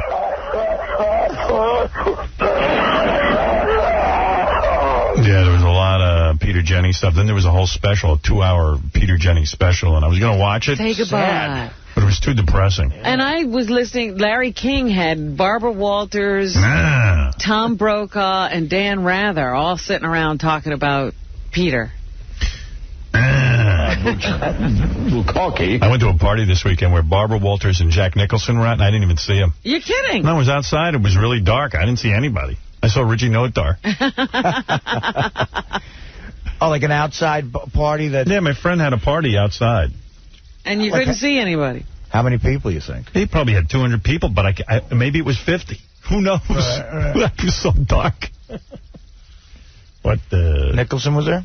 Supposedly. That's what Richie said. I said, I didn't see the guy. Where was he hanging? He was just sitting there waiting for chicks, I guess. What else does Nicholson do? That's what he does. He waits for broads. That's right. Broads. Hey, broads. I want you. I didn't see the Pam Anderson roast. It sounded good. I read a whole bunch of... I taped it. I haven't seen it yet. I read a whole bunch of things about it. Some funny stuff. I read the Elon Gold stuff was funny, but they cut it out of the TV show. But that's Elon saying it. If they cut it out, could it have been that good? I mean, I heard Jimmy took a bunch of lumps. Really? Yeah. I watched the Jimmy Kimmel was the host. Yeah, I watched the first 20 minutes. Nick DiPaolo was hilarious. He's good. Jimmy, was good as the host, but he did take his lumps about his show. Everybody got on the show. What did they say? I think that Lisa Lampanelli chick said that Jimmy's show is so bad that Tom Cruise is taking Paxil. Yeah, it was a bunch of stuff like that.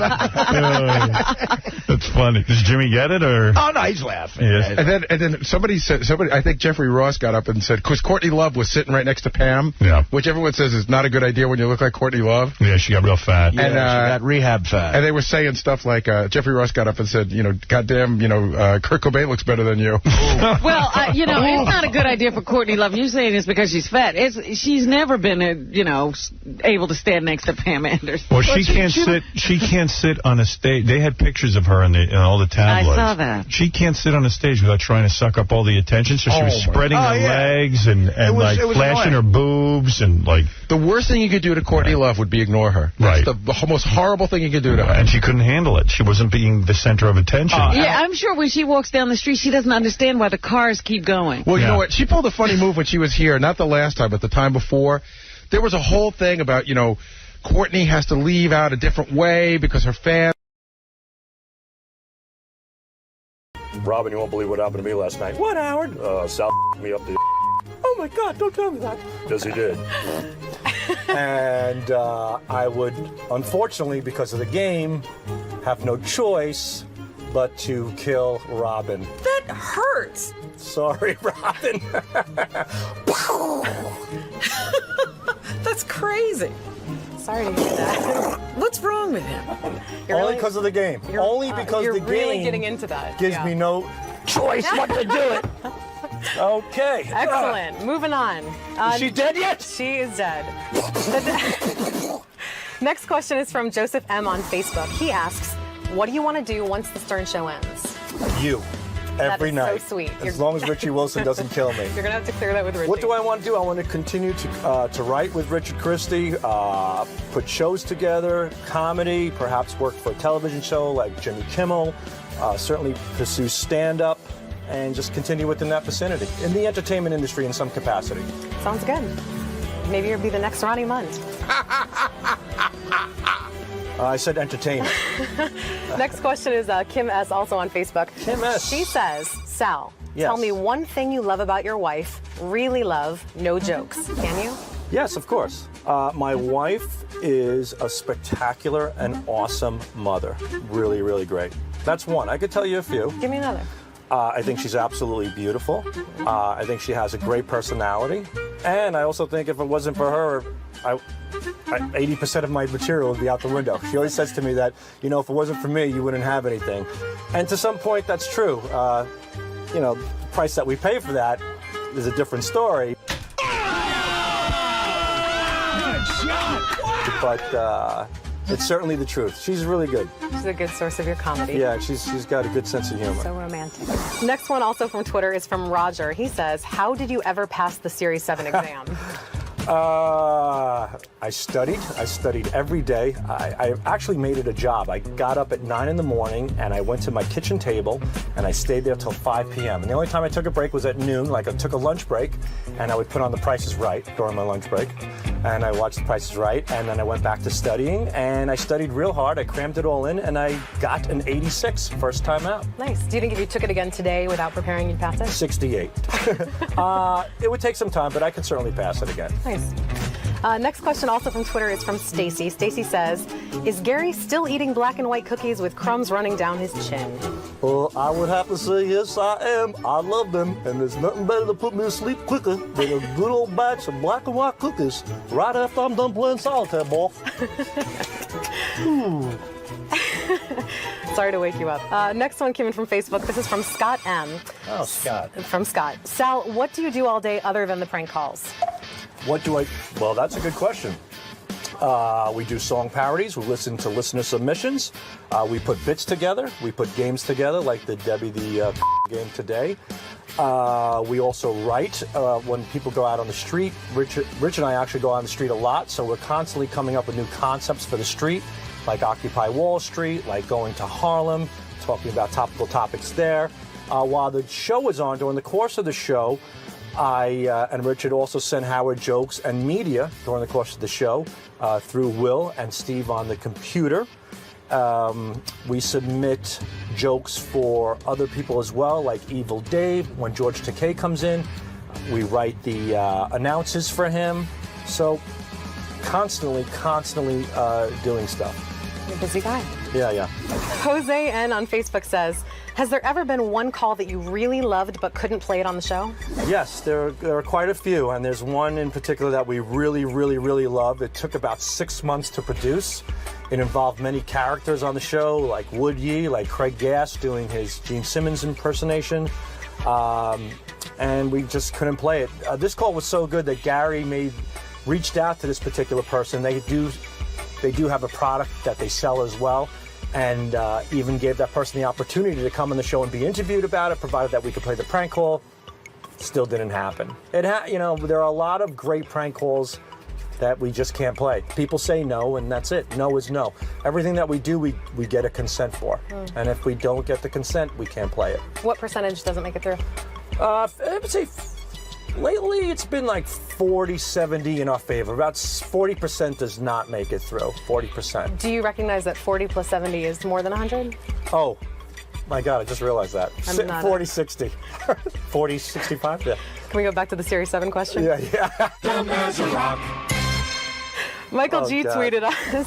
So embarrassed. Sal, is your hair growing back with the fake propecia? Feel it. What do you think? It actually looks good. It looks pretty full. Yeah. Wait, I didn't feel it before. So well, it was called alopecia, and I got it from India. I went to this website online because propecia is very expensive, and I can't afford it. So I looked online, and I received this Indian propecia called alopecia. And I tried that for a little bit, but I was getting some wacky side effects. So I stopped that, but what I'm doing now is I'm doing Rogaine twice a day. I do the Rogaine foam.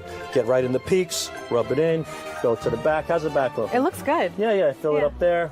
That's it. And then, and just the opposite on my balls, it's nair. Gets all the hair out. So bald here, full there. It's a match made in heaven, ladies. Match made in heaven. Next is from Live and Uncut on Twitter. If you had to choose either your wife or Richard to live with for the rest of your life, who would it be and why? Wow, that is a great, great question. Sorry, buddy. Hey. But I'm going to have to live with you for the rest of my life. You pick me? Do I stutter, shit? Thanks, honey. I'm going to... Well, I've had my wife for quite a long time. I've known my wife for 16 years now, and I've only known Richard for 7. So to be fair and to balance it out, I have to give him at least 9 more. So, yeah. Welcome aboard, babe. You're in. Thanks, honey. You're welcome, sweetie. Anything. I want to thank Sal for answering all the questions that you, the fans, provided.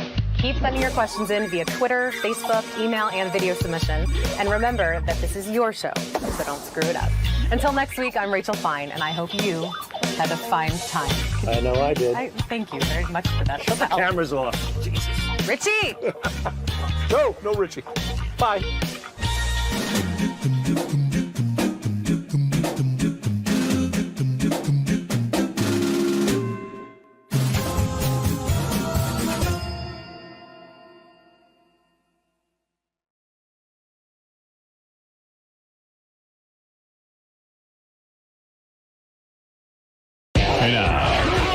You don't even seem to understand the show. You just ruin everything. You got to be funny in here. I can't wait for you guys to see this on Howard TV. Daily shows, classics, and exclusive behind-the-scenes access. Well, that's going to be on Howard TV. The funniest, sexiest, most star-studded network on TV is Howard TV On Demand.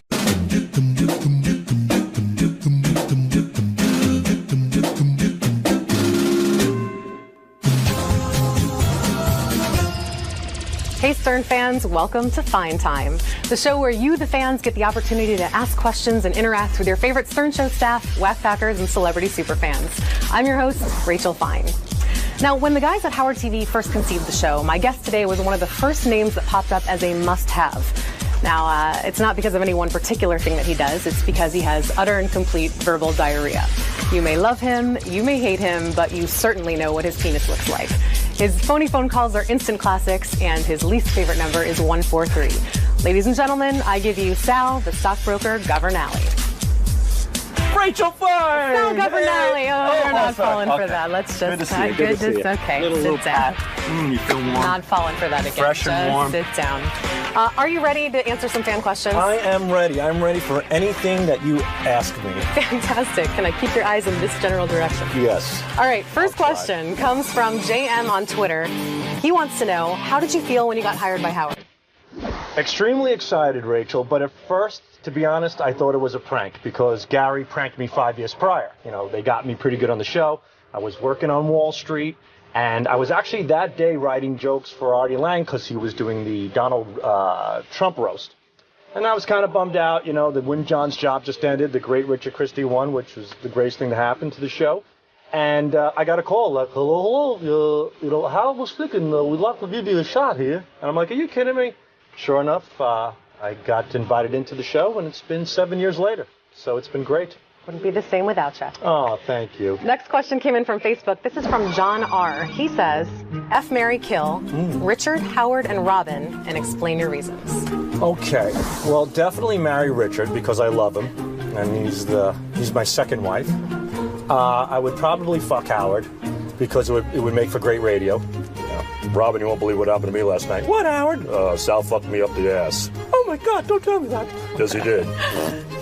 And I would, unfortunately, because of the game, have no choice but to kill Robin. That hurts. Sorry, Robin. That's crazy. Sorry to hear that. What's wrong with him? Only because of the game. Only because the game you're really getting into that. gives me no choice but to do it.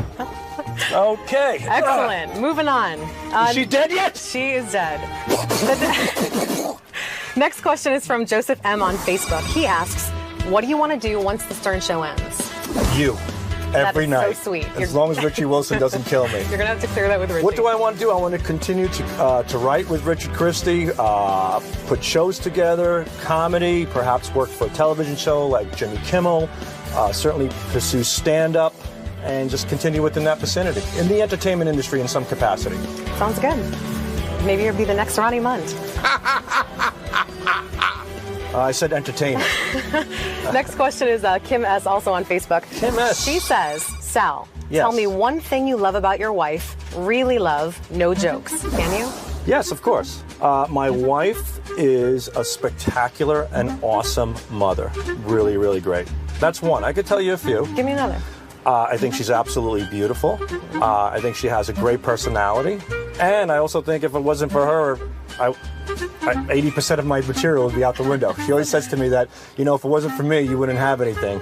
And to some point, that's true. The price that we pay for that is a different story. But it's certainly the truth. She's really good. She's a good source of your comedy. Yeah, she's got a good sense of humor. So romantic. Next one also from Twitter is from Roger. He says, how did you ever pass the Series 7 exam? I studied every day. I actually made it a job. I got up at 9 in the morning and I went to my kitchen table and I stayed there till 5 p.m. And the only time I took a break was at noon, like I took a lunch break, and I would put on The Price is Right during my lunch break. And I watched The Price is Right, and then I went back to studying, and I studied real hard. I crammed it all in, and I got an 86 first time out. Nice. Do you think if you took it again today without preparing, you'd pass it? 68. It would take some time, but I could certainly pass it again. Nice. Next question also from Twitter is from Stacy. Stacy says, is Gary still eating black and white cookies with crumbs running down his chin? Well, I would have to say yes, I am. I love them, and there's nothing better to put me to sleep quicker than a good old batch of black and white cookies right after I'm done playing solitaire ball. Sorry to wake you up. Next one came in from Facebook. This is from Scott M. Oh, Scott. From Scott. Sal, what do you do all day other than the prank calls? Well, that's a good question. We do song parodies. We listen to listener submissions. We put bits together. We put games together, like the Debbie the Come game today. We also write when people go out on the street. Rich and I actually go out on the street a lot, so we're constantly coming up with new concepts for the street, like Occupy Wall Street, like going to Harlem, talking about topical topics there. While the show was on, during the course of the show, I and Richard also send Howard jokes and media during the course of the show through Will and Steve on the computer. We submit jokes for other people as well, like Evil Dave. When George Takei comes in, we write the announces for him. So constantly doing stuff. You're a busy guy. Yeah. Jose N. on Facebook says, has there ever been one call that you really loved but couldn't play it on the show? Yes, there are quite a few, and there's one in particular that we really love. It took about 6 months to produce. It involved many characters on the show, like Wood Yee, like Craig Gass doing his Gene Simmons impersonation, and we just couldn't play it. This call was so good that Gary reached out to this particular person. They do have a product that they sell as well, and even gave that person the opportunity to come on the show and be interviewed about it, provided that we could play the prank call. Still didn't happen. There are a lot of great prank calls that we just can't play. People say no, and that's it. No is no. Everything that we do, we get a consent for. And if we don't get the consent, we can't play it. What percentage doesn't make it through? I would say lately it's been like 40-70 in our favor. About 40% does not make it through. 40%. Do you recognize that 40 plus 70 is more than 100? Oh, my God, I just realized that. 40-60. 40-65, yeah. Can we go back to the Series 7 question? Yeah. Michael G. God. tweeted us. So embarrassed. Sal, is your hair growing back with a fake propecia? Feel it. What do you think? It actually looks good. It looks pretty full. Yeah. Wait, I didn't feel it before. So well, it was called Propecia, and I got it from India. I went to this website online because Propecia is very expensive, and I can't afford it. So I looked online, and I received this Indian propecia called Apisha. And I tried that for a little bit, but I was getting some wacky side effects. So I stopped that, but what I'm doing now is I'm doing Rogaine twice a day. I do the Rogaine foam. Get right in the peaks, rub it in, go to the back. How's the back look? It looks good. Yeah, fill it up there. That's it. And then, and just the opposite on my balls and cock. It's nair. Gets all the hair out. So bald here, full there. It's a match made in heaven, ladies. Match made in heaven. Next is from Live and Uncut on Twitter. If you had to choose either your wife or Richard to live with for the rest of your life, who would it be and why? Wow, that is a great, great question. Sorry, buddy. But I'm going to have to live with you for the rest of my life. You pick me? Do I stutter, shithead? Thanks, honey. I'm going to... Well, I've had my wife for quite a long time. I've known my wife for 16 years now, and I've only known Richard for 7. So to be fair and to balance it out, I have to give him at least 9 more. So, yeah. Welcome aboard, babe. You're in. Thanks, honey. You're welcome, sweetie. Anything. I want to thank Sal for answering all the questions that you, the fans, provided. Keep sending your questions in via Twitter, Facebook, email, and video submission. And remember that this is your show, so don't screw it up. Until next week, I'm Rachel Fine, and I hope you had a fine time. I know I did. Thank you very much for that. Shut the cameras off. Jesus. Richie! No, Richie. Bye.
Joe Frazier dead at the age of 67. He passed away yesterday after a battle with cancer.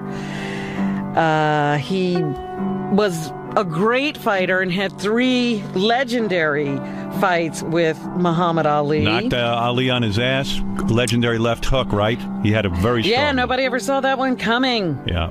Boxing was always a huge deal in my house. My father always watched the fights, and I remember being in 4th grade. It was the first Ali-Frazier fight, which I couldn't see. But, when I started working on the show, and we got Joe Frazier to come on the show, I was excited because Joe was a huge deal. He was one of the great boxers of my generation. Ali was the greatest, but you always need a great opponent to show how great you are. And that was, Frazier was that for Ali, so I loved having Joe Frazier on the show. I think a true boxing fan would say that boxing skills, strictly boxing skills, and a powerful left hook, Frazier might have it over him. Of course he does. Ability-wise. I just watched a documentary about the last fight between Muhammad Ali and Joe Frazier. And there were a lot of things at the time I was growing up that I didn't know about Joe Frazier that I have learned in the interim. And he really was an incredibly generous guy, a guy who loved people, and he loved being a star, and he was incredibly unrecognized. People say you're a soft touch, that whoever needed help, you would just give them your money. That's right, whatever. And now if I think he's worth it. I love people. You do. You like greeting the people, talking to them. You're a champion, and that's it. The one thing that always came through with Joe that I found interesting was he really never got over the fact that he didn't get the respect he deserved, especially from Muhammad Ali. Muhammad Ali has said, if your manager hadn't thrown in the towel, he doubts he could have gotten up to finish the fight. It was the only thing that saved him was you throwing in the towel. And you didn't want to throw in any towel. No. Some doctor said that if you took another punch, your brain would explode. And you said, fuck that, I'm going in the ring. Would you fight Muhammad Ali right now? Why not? Why don't we set it up? Kick that motherfucker's ass once and for all. Fight number 4? Fight number 4. Thriller Manila, right here. I'll set it up. Joe Frazier was one of the greatest boxers, one of the greatest heavyweights of all time. I remember being a kid, watching those fights with Ali, and he was the only guy who could really stand toe-to-toe with Ali. But those fights, man, were just legendary. And the great thing about Joe Frazier wasn't only his boxing acumen, but he was a real personality, which is no small feat because Ali was such a big personality with the rhyming and all the things that he did. But Joe was just a funny guy who had a great sense of humor, and when he came on this show, you got to see that side of him in a lot of ways. I said, this scam booger. Right. He's talking about me like... Say it. He don't like me. Holy mackerel. But I said, give me the power. Yeah. The energy to know how to kill that scam booger. Ali is, the greatest of all time. I still say he's the greatest of all time, but Joe Frazier is pretty damn close to that.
Called you a gorilla and made that was after. That was after. Yeah, before was when the money came. And then he after he called him a gorilla. Joe has been such a great guest on our show over the years. Responsible. A great friend to the show. He is. He's the greatest. And I told you, he's the greatest boxer of all time, and he's the greatest guy of all time. Robin's in love with Muhammad Ali. Oh, stop She's over there looking at his magic tricks, telling him he's a genius.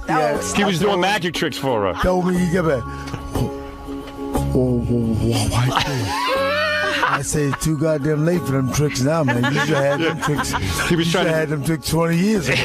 He was trying to get that left hook way. You know what I mean? He was trying to show you the magic trick. Yeah, he was trying. I told him it's too late. It's too late. No magic. Well, every time Joe Frazier came in, he always said hello to me and hugged me like he knew me. But I'm pretty sure he didn't know my name and never remember me. But he was such a nice guy.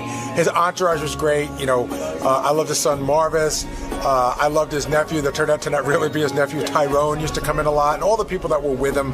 We're really just a nice group of people. That's right. Let me sing the praises of the Lord off key. Thank you. Now go ahead, Marvis. Take over. Well, Lord is good, man. He woke us up this morning. Howard, he gave us a new day. Look how God has blessed you. Marvis, you preach like you box. Oh, yeah. What the hell's going on over there? Yeah. You got to get in the ring, man. You're putting me to sleep.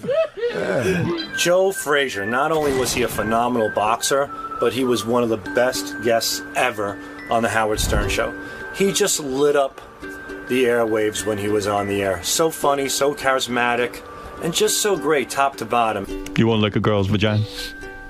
No, not right now. And you've never done any gay stuff, right? In your whole life? Never. Oh, no. Not yet. Not yet. I love Joe on the show because Joe was just funny. There was that time he came in and he started talking about spoopledoop, which I think was really funny. And then I always thought when he accidentally fell, even though people falling isn't funny, it really is. And when Joe accidentally fell and we made that the end of our CBS TV show for like 2 years, sort of like Mary Tyler Moore's cat meowing at the end. I love that. Joe just came in, he always had a story, whether it was cutting his toe off in the lawnmower or a lot of things. But, Joe was just a part of the family. What does that mean when a man has 4 or 5 different wives? Not doing the job. He's not doing the job, right? The women he's not doing the... Yes, sir. Yes, sir. Amen. He had a great sense of humor about himself and about the situations he was put in. So whether it was bringing in, Marvis or someone else, or him just coming in on his own, he was an entertainer first, and that's why he succeeded. You almost forgot he was a legendary boxer who can beat the crap out of anybody around. He was more of an entertainer. You saw that personality shine, and Howard really took to it. And of course, Howard saying that Joe Frazier was the greatest of all time, knowing Robin was such a big Ali guy, always made it interesting. So even though Howard doesn't know anything about sports, he did know about Smoking Joe Frazier. You know why they remember you? Because you pounded him so bad, all he could do is one magic trick. I mean, it's the same goddamn magic trick. I told him as soon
Made says he will always remember Frazier with respect and admiration.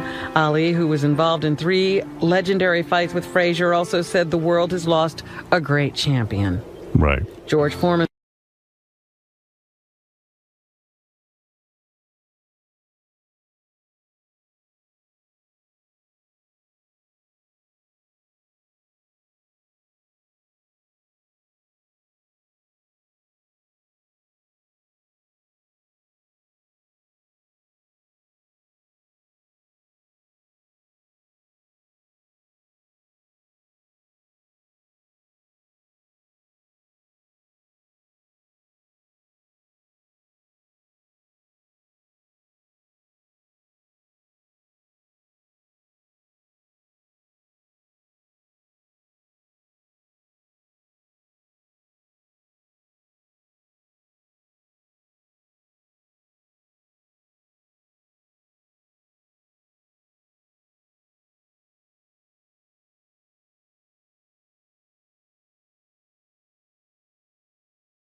Float like a butterfly, sting like a dead bee. Yo, Frazier got me, can't you see? Joe, even though you're gone, your voice will live on with the Stern Show, and we miss you, buddy. Rest in peace, pal. Your black heart, so sweet.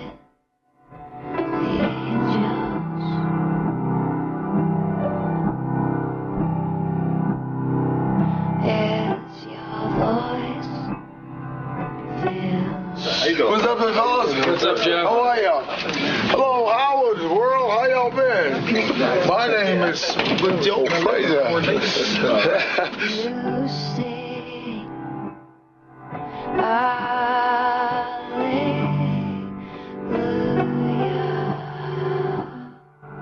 Welcome once again. We have one of the greatest pugilists of this fistic era. That in the program, Smoke Joe. Good morning, y'all. Do you reveal your penis size in this book? Huh?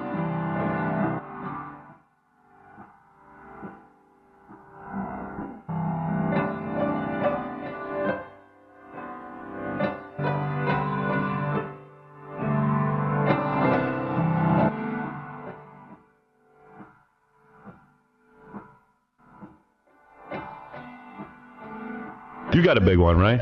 Huh? You got a big... My fits? Not fits. You know what I'm talking about.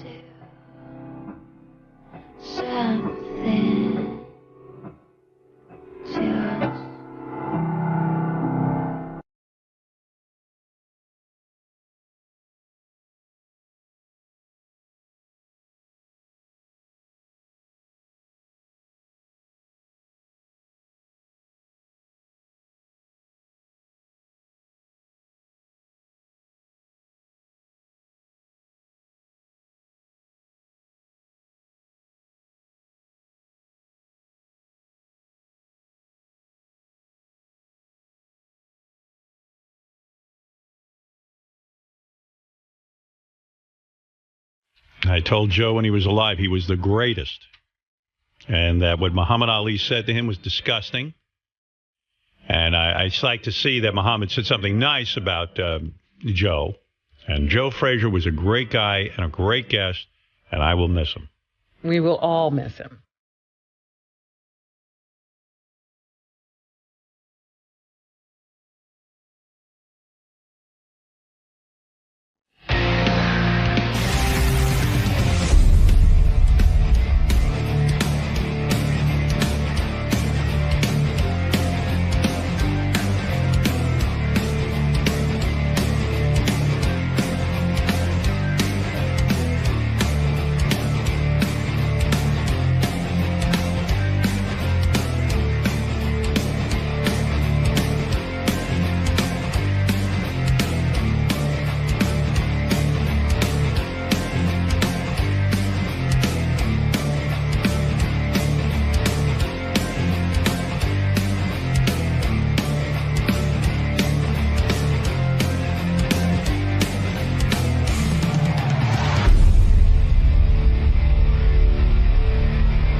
This is the best of the wrap-up show. A recap and behind-the-scenes look with John High and Gary Dell'Abate.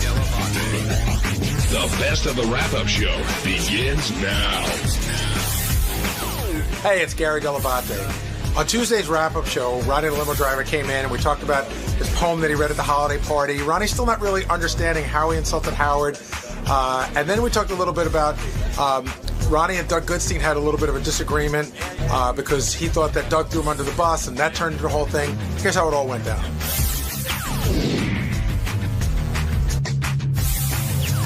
Now, do you guys think Howard had a right to be offended by Ronnie and what he did, or was Howard overreacting? Oh, I think he had a right in the sense, as soon as I was in the back of the room when Ronnie was doing his speech or poem or whatever, and as soon as I heard that one line about Howard being an ass, I turned to whoever was standing next to me and I go, that's going to be the only line Howard heard. Because it was the only line I heard. This is what I heard. My boss is an ass. I mean, because it was, we played that tape today, which was kind of hard to hear. But standing in the back of the room, people are talking. It's noisy. There's that speaker system. And then I just hear a lot of mumbling. And then Howard Stern is an ass. And I knew that would cut right through everything. That'll be the one thing everybody heard. Would you characterize Ronnie as a sloppy drunk? Yeah. Yeah, I mean, when he gets really drunk, he does things he regrets. So I guess so. Yeah, he's blacking out. I mean, okay, so here are the things that I've seen. Again, none of which bother me. I'm sort of in the whole thing, like with Benji. When Benji was acting wacky, say 2 years ago at the party, didn't bother me. I am just noticing this. All right, the Bubba wedding was a classic.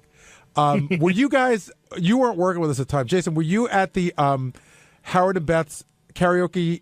Yes, Valentine's party yeah. where Ronnie took his shirt off and passed out in the King's Throne. I have pictures of it. Okay, that was another great one. And then there's been a couple of Christmas parties. And there's also been a couple of Ronnie's. I haven't been to all of them, but Ronnie's birthdays at Scores and Rick's that I heard have been in that vein. But he gave a weird drunken speech at my wedding, too, which was very nice, but he was just going on and on about how I go to strip clubs and like all this stuff. And at some point I was like, Ronnie, does this go anywhere? Was he like Zach Galifianakis at the rehearsal dinner? Well, another thing Ronnie did today was actually walk out. If you missed it, let's hear that clip. You've lost it. Your ego is way out of control. Dude, humble yourself a little. All right. You're out of control. All right. I'm done. You're drinking too much? Listen to me. Look at me. I'm done. What are you done with? What about an apology? What about an apology? Come here. Get in here. Get in here now. No, you're not apologizing on mic. What the heck was that? He just left. He left. He's done. Your worst moment, Ronnie. Why did you walk out, Ronnie? I was done. But you were genuinely hurt. And surprised, right? Ambushed. Well, I would say blindsided. Yeah. You didn't see it coming today, did you? No. But the funny thing is, everybody else did. Okay. All right. But I knew you didn't, and I knew that. Well, I know that feeling. I've been in your shoes. You feel so blindsided that you feel stupid, and you want to leave. Yeah, exactly. I don't want to hear anymore. Just walk out. When you went through your poem, and JD read it, you wrote it. Were you worried about that ass line and being crass, or did you think, oh, he'll know I'm just kidding around and, just being yourself, I guess? Yeah, well, basically, if you listen to the end of it, I was complimenting him. But he doesn't get that. He just like... Well, how is it a compliment if you say some people think you're an ass? Some people. I didn't say me. I didn't say Gary said it. I didn't say you said it. I said some people, meaning it could be anybody. Media people, whatever people that always who've made fun of him and said he was shit or whatever on the air. The Pope. Whatever. Then I said how everybody here loves him. But that didn't translate into his head, I guess. I was insulting him and his wife, which I don't get at all. I'm sorry. Well, the only thing he heard was you calling him an ass. I mean, I didn't call him an ass, John. All right, JD called. Well, JD, no, I didn't call. If you read the fucking goddamn poem, John, I didn't say Howard, you're an ass, did I? I said some people call you an ass. Well, Fred said I didn't say me. Fred said he had read it before. You showed it to him and told you might want to think twice about that. He never told me to take the ass part. I never said John was a pedophile. I'm just saying some people say John's a pedophile. Thank you, Sal. No problem. But JD, when you were reading it, you told me that you thought twice about that line. You thought Ronnie may get some shit for that. Yeah, it was definitely one of the odder parts of the poem when I did the first read through of it. But listen, I was just trying to power through it. I didn't want to. I wanted to be as entertaining as everything was made it out to be. Do you think Howard has a right to be offended by what Ronnie did or how he acted? I can see how Howard is offended, but I can also see how Ronnie was trying to. I can see how Ronnie wasn't actually. He was trying to say something nice, but in a weird way. I can see where both points of views are. It seemed to me just like listen, if Howard, I could understand now Howard's point of view about it. At the time, I didn't realize it at all. It just seemed more like a roast kind of thing. But hey, some people say this, but we all love you. That's what it seemed like to me. I think we're learning that it actually takes talent to write poetry, and that words are a tricky thing, and that it's all about how you arrange you've heard them the last fucking poem out of me around here. You're done. That's for sure. You're done? I'm done, man. Oh. What made you decide that? What are you kidding me? No, Are you fucking kidding me? Your balls get busted all the time. Yeah, and but now this is all of a sudden you're folding I up. insulted his wife. How did I don't even know how I insulted his wife. I can tell you. We can tell you that. Because they've been together a long time, and you 10 called years. her his new wife. I did not. Yes, you did. I did not. Yes, you did, It's on tape, Ronnie. that's what it is. That's your blackout Those are your speech. Ronnie. You said your new wife, Ronnie. and I think that's a little sensitive in the sense that he's been with her for 10 years. Wait a minute. Ronnie, wait. You blacked out. It wasn't part of your poem, but when you came back to give a speech, Yeah. Your second one. yeah, you absolutely said that. We know because the reaction of everybody in the room was like, "What did he I just think say?" you called her a chippy or something. Oh, no, that's what Scott's wife called you. Yeah. It was right before you fucked Robin Salem at the party.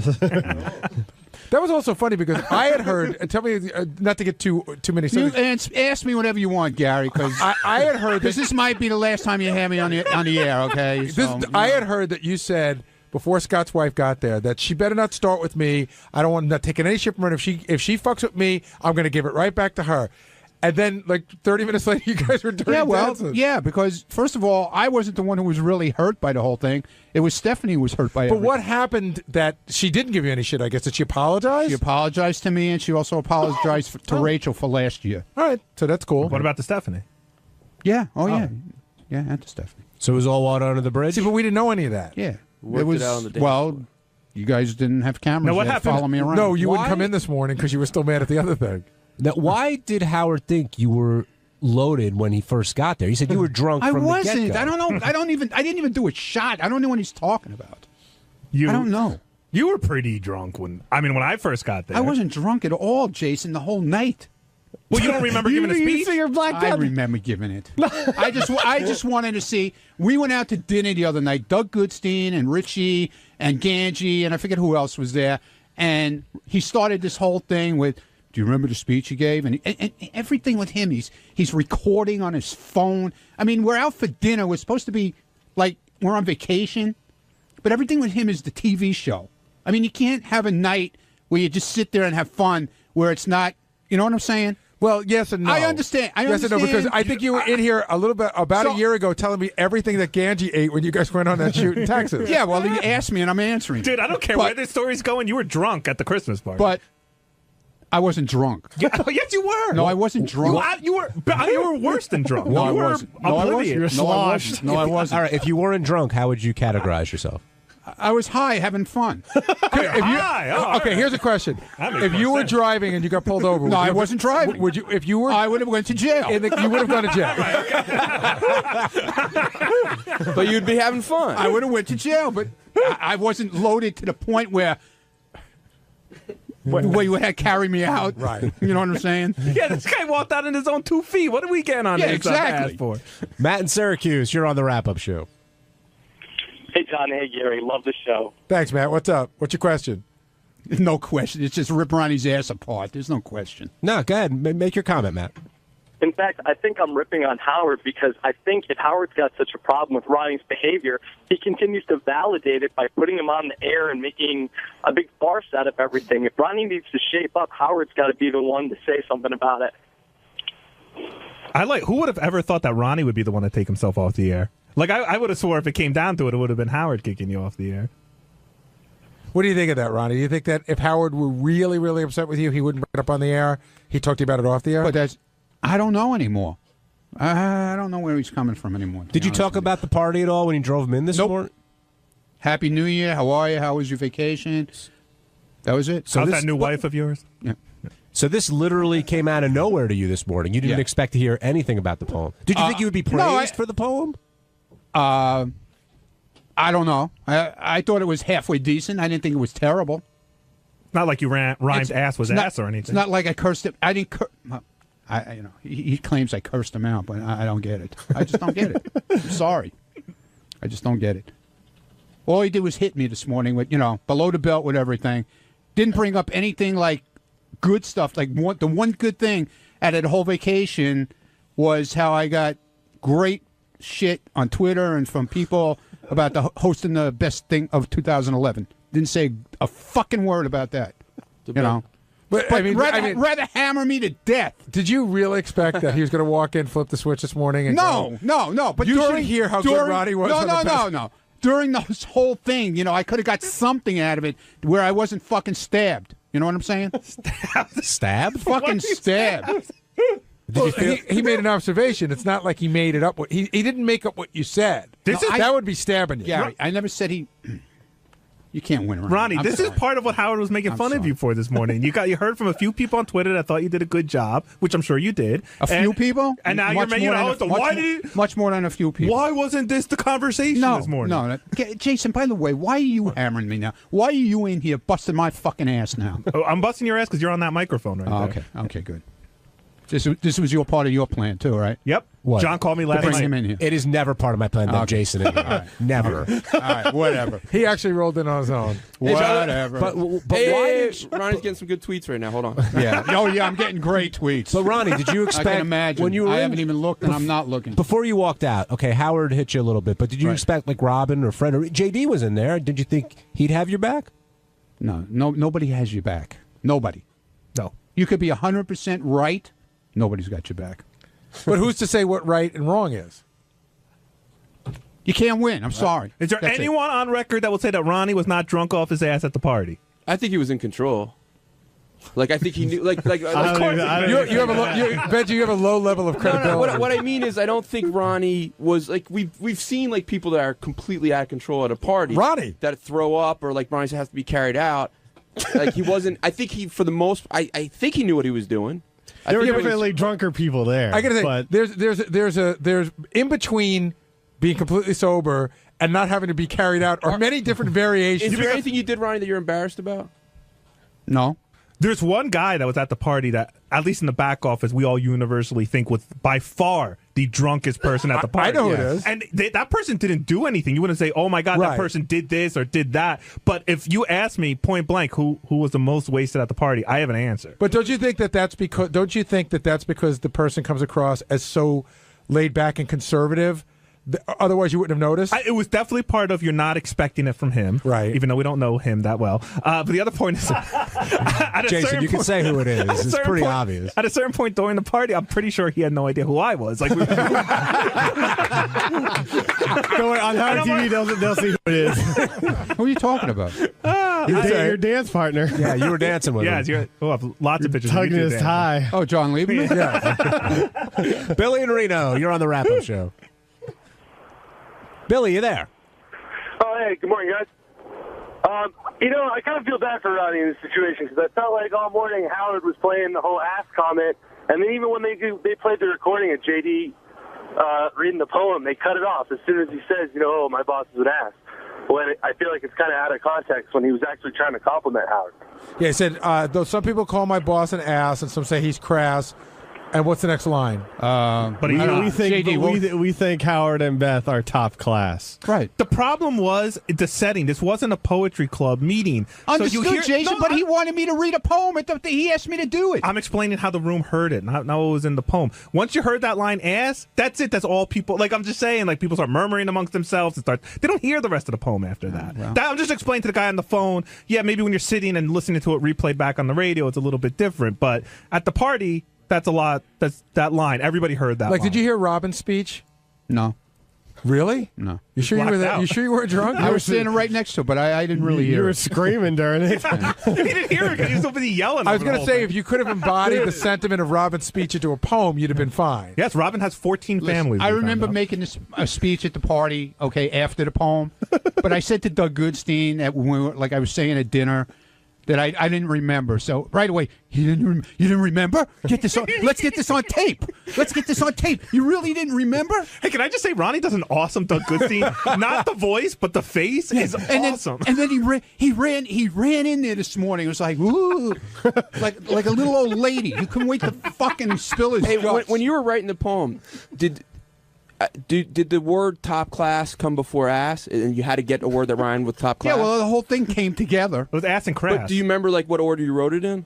Like, were you like, oh, I need a word that rhymes with top class? I don't remember how I wrote. I scribble a lot. I think he started with the line Howard's an ass, and then wrote the poem around that. No, I never said Howard's an ass. I said Howard. Some people. Oh. I never said Howard's an ass. See, would he have been better? Maybe you could incorporate about bass. But that's how he liked to interpret it. That I basically called him an ass. Now, would he have been better off if he said, Jay Leno calls you an ass, but that jackass has no class. Would that have been better? It's still a horrible line, but yeah, that pentameter's a little. Look, Yeah. I wasn't writing and communicating is a talent. My paradiddle. Ronnie, kidding aside, it seems like, I mean, you get a lot of shit on the air. We all know that. But it seems like this time you're genuinely hurt versus other times you kind of brush it off. I didn't do the poem to fucking insult him, and he keeps saying that I did it to insult him. So it's such bullshit. Will you talk with him about it? No. Why not? Because everything's on the air. He'll talk to me. If he wants to talk to me, he'll bring it up on the air tomorrow. But you wouldn't talk to him about it on the air today? No, because I was done. I had enough. Will you go back in if he wants you tomorrow? We'll see what happens tomorrow. I don't know. Ronnie, it seems the one you're most upset with is actually Doug. No, I'm not upset with Doug Doug. Z. I'm not that upset with him. I told him this morning. I said, we went out to dinner the other night. And you just can't go out. You can go out. No, you can't. Not with you, dude. Not with you. Because every time we go out, it's like it's a fucking TV show for you. What do you mean? You broke news to me. I knew this was going to happen today. Yeah, I knew it was going to happen because I told you. I didn't know about it, but I did know about it. You told me 2 weeks later. And I wanted to just see what the fuck you were going to do. You told me right away, can I put this on my camera phone? I got your reaction. That's what I do.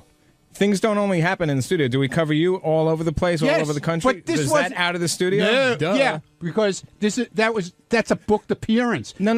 We were out for a social dinner with girlfriends, wives, or whatever, and to you, that there is no in between. It's always a TV show. That's right. The show's always on. It should be for you too. Then you know what? But we're talking about next time you make what? I like Doug's attitude. No, you wouldn't like it, Jason. If you're always the center of attention with this bullshit, you wouldn't like it. I would love it if I was Doug, the center. I don't think so. Doug, if Ronnie said to you, don't invite me anymore. If Ronnie said to you, your hey Doug, outside things. Hey Doug, no, I'll stop, Ronnie. I know you're sensitive to it now. I'll give you tissues next time. No, I don't need tissues. But I don't need tissues, dude. If this came up as it did in your dinner conversation, and Ronnie said to you, hey, I don't want a camera on right now. Would you turn it off? Or do you know? Yes, I would. No, you I wouldn't. would. No, and you wouldn't. And just so you know, the 10-second clip of video that I shot that we're talking about of saying when I took out the thing on the cell phone, I said, "So Ronnie, you didn't know about the you made a speech. I just wanted to get his reaction because I know it was going to come up today."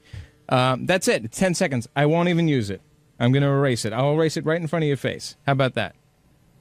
How about it? Well, I wish you were. I wish the pace was more like you. Can I tape you erasing it? Yeah, but would he erase it? No. But I'll show it to you guys first if you want to see it. Hey, Ronnie. No, I won't, Ronnie. But the I'll big erase thing it was, if you I don't thought want. which was interesting. So you say Ronnie says he didn't remember. It was like virtual. I guess what's described as a blackout.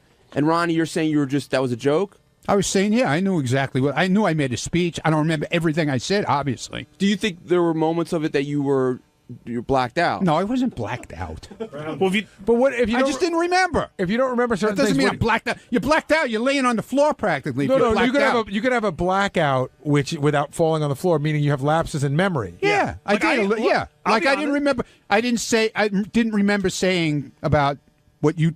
Right, the new wife thing. But see, that's a blackout. Okay. All right. Yeah. No, it's not remembering. Maybe it's early Alzheimer's or something? Yeah, maybe. Early old timers? Maybe it is. That's low. Is it really early?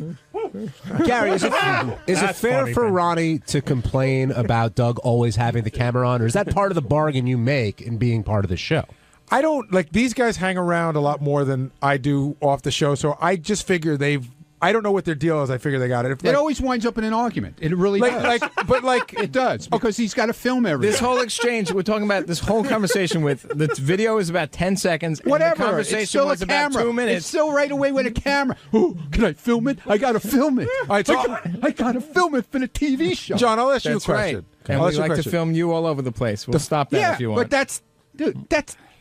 But I'm saying one thing has nothing to do with the other. You're missing the point. I'm saying you're missing outside the point. of at your appearances, we shoot you all over the place, not just at your club at the appearance. Don't. Yes, we do. We go out. We have cameras sometimes. We'll do other things. We'll take you around and about. Yeah, right. Okay. But it's and if something happens, it's part of your work thing. We weren't working at all. Were we working at all that night? No. I've been invited to the lovely Goodstein household on several occasions, and none of that ended up on TV or cameras. How come? I don't know. But Ronnie, so you think it's personal? It sounds like Doug said before he taped, he said, "Can I tape this?" Right? It's like I'm fucking Doug's clown or something. Oh, you're not my clown. Yes, See, it is. I knew it. Well, I'm going to be very sensitive to it because I respect Ronnie. Believe it or not, I do. I like him a lot, and I don't want to hurt his feelings. Seriously, I'm not going to kid around. You didn't hurt my feelings. I didn't do it to hurt your feelings. It just proves how it's everything. Everything you can't, separate work from having a social night out. But Doug, didn't you say you said, "Can I tape this?" before you taped it? Yeah, he did, and I knew he was going to bring it up today. Well, I mean, but and this is Gary. Would you have brought this up if this happened privately at a dinner that you were at? Yeah, I think I would. I wouldn't have needed to tape it because my word is worth it. But I get what you were going for. I certainly would have brought it up. That Ronnie didn't remember totally. Do you feel like Doug has you on a string in some kind of way, Ronnie? And when did you start feeling this way? Do I have that power over Ronnie? I didn't know strong there, John. Yeah, I'm a puppet. Yes, I'm Doug's he's puppet. not my puppet. No, seriously. When did you start? Is it something new? No, it's not new because every time we go out, it turns out to be a camera thing. What do you mean? But isn't that all? I don't say everybody's sitting there filming you, Doug. Doesn't that happen when anyone and everyone goes out and with work? Doesn't something always happen? Doesn't someone always bring out a camera? I just saw clips from your Doug, New I Year's could have Eve brought party. out camera. I could have brought out my camera phone in your house and taped things that you said. But that was so fucking ridiculous. Well, did Doug say anything interesting worth taping? Doug's never said anything interesting. What? Marlo. Unfortunately, Ronnie doesn't remember. All right, wait. You invite people to your house, okay? Right. You invite them for drinks before you're going out. So the guy pours you a drink, and then he goes, would like some chips? If you want, bring them out. Okay? Goes to the closet, there's no chips. He starts yelling to the wife, Marla, we have no chips? Oh, we got some old kettle corn here. Kettle corn? What are you talking about? It's opened it that day. No, you didn't, dude. That was it was opened already. It was stale. Party foul. Give me a fucking break. If you're going to tell a story, tell the story correctly. I'm telling it correctly. No, you were supposed to come over. We had a babysitter at 8 o'clock, and you told me your girlfriend was not getting home till 6:30. I gave you an hour. Figured you'd get there by 7:30. We'd hang out for 10, 15 minutes or so. Yeah, okay. Whatever, half hour. And then you offered, but you showed and then up you had at, nothing. You showed up Why at would 7? you offer if you don't have anything? I had plenty. Don't offer. I had a fresh bag of kettle corn. Yeah. I said, let me have an old bag. All right, Ronnie, Open the bag that day, you dummy. The secret's out. So ridiculous, Doug. I know, he really got me there. Did you realize there was such angst between the two of you? I didn't even know they hung out. I swear to God. No, we hung out. And We we have a hang good out. time. We We have a hang great out time. all the time. But you know what? It's so ridiculous. It's got to be about the TV show. I thought I was the only one that got angry about snacks, but it's good to know I'm not alone. I got angry because I didn't like. It was like all these little crumbs. It's bullshit. I agree in a with bowl, you. in a fucking bowl. And then he's asking his poor daughter, "Oh, would you like some?" There's nothing there. It was like little pieces, like the bottom of the bag. But there's no So you're place. saying- You gotta go get a bag of I wish Ruffles. I Doug, pulled come out on. the camera. Doug starves the baby. Is that what you're saying? Next time I'm going to bring my own stuff with, so you have something Yeah, there. bring some dip. Ronnie, you're Oh, going to yeah. get upset tomorrow when other clips potentially come up that from a private party? I think he's talking about what There's you New shot Year's at your Eve New Year's parties. Eve I party. didn't shoot anything. See, I didn't. I wasn't there, but other people did. No, but people asked me. They asked me in advance, "Is it okay?" And I said, "Yeah." But Doug asked you too, though. Yeah, but I knew. I said yes for a reason, just to see what was going to happen. Oh, that was smart. See what happened? Yeah, I see what happened. On Wednesday's wrap-up show, there was a lot of talk about transcendental meditation. Scott DePace doesn't believe in it, although we don't know why. Gary's doing it, Jason's doing it, Ganji's trying to do it. So we talked about it and what you believe, and as always, it ended up in a fight, because all good wrap-up shows this time.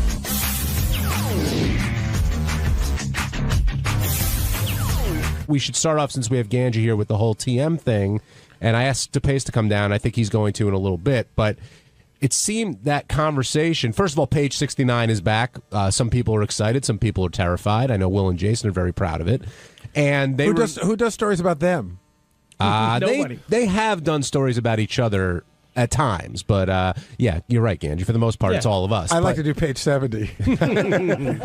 But today there was a story about Scott DePace not believing in TM. But that quickly went from Scott not believing in something he doesn't do to Ganji and him not having the time to do it. And how we talked about this before, once your name comes up, Howard just seems to zero in on you. And he said a lot of things about you personally, the way you're brought up, all that stuff. And I know you don't enjoy hearing it, but I mean, let's start from the beginning. Can you make the time for this, or are you just choosing not to? No, I'm trying to. I want to. So I'm trying to make time. What was happening? I've been doing it consistently once a day. So around. Oh, so you've been doing it the whole time? Yeah. Okay. Yeah. I've been doing it once a day. So I do it every day around like 7 o'clock at night. So I do it in my office before I leave work. So I've been trying to do it in the morning. My biggest problem is not getting up early enough to do it where it makes sense. So what was happening is I was getting up early and I was literally just moving from my bed to my couch and then re-falling asleep. So it wasn't like I feel like I wasn't getting anything out of it. I was just falling asleep in a different spot. Okay, so if you're getting up early, why don't you get up early, shower, eat, do all your stuff, and then try it? Well, then I just need to get up a little bit earlier to do that. So, but you were getting up earlier to do it anyway. But I feel like I need to be up and like kind of like a little bit of little active before I. Right. So taking a shower is not going to make me not fall asleep on my couch. So before you did TM, you get up in the morning, right? And then what do you do? Wait, in the morning? Yeah, like you get up, like before I did TM. Right. All right, I get up in the morning, I take the shower, and I'm out the door in literally like 30 minutes.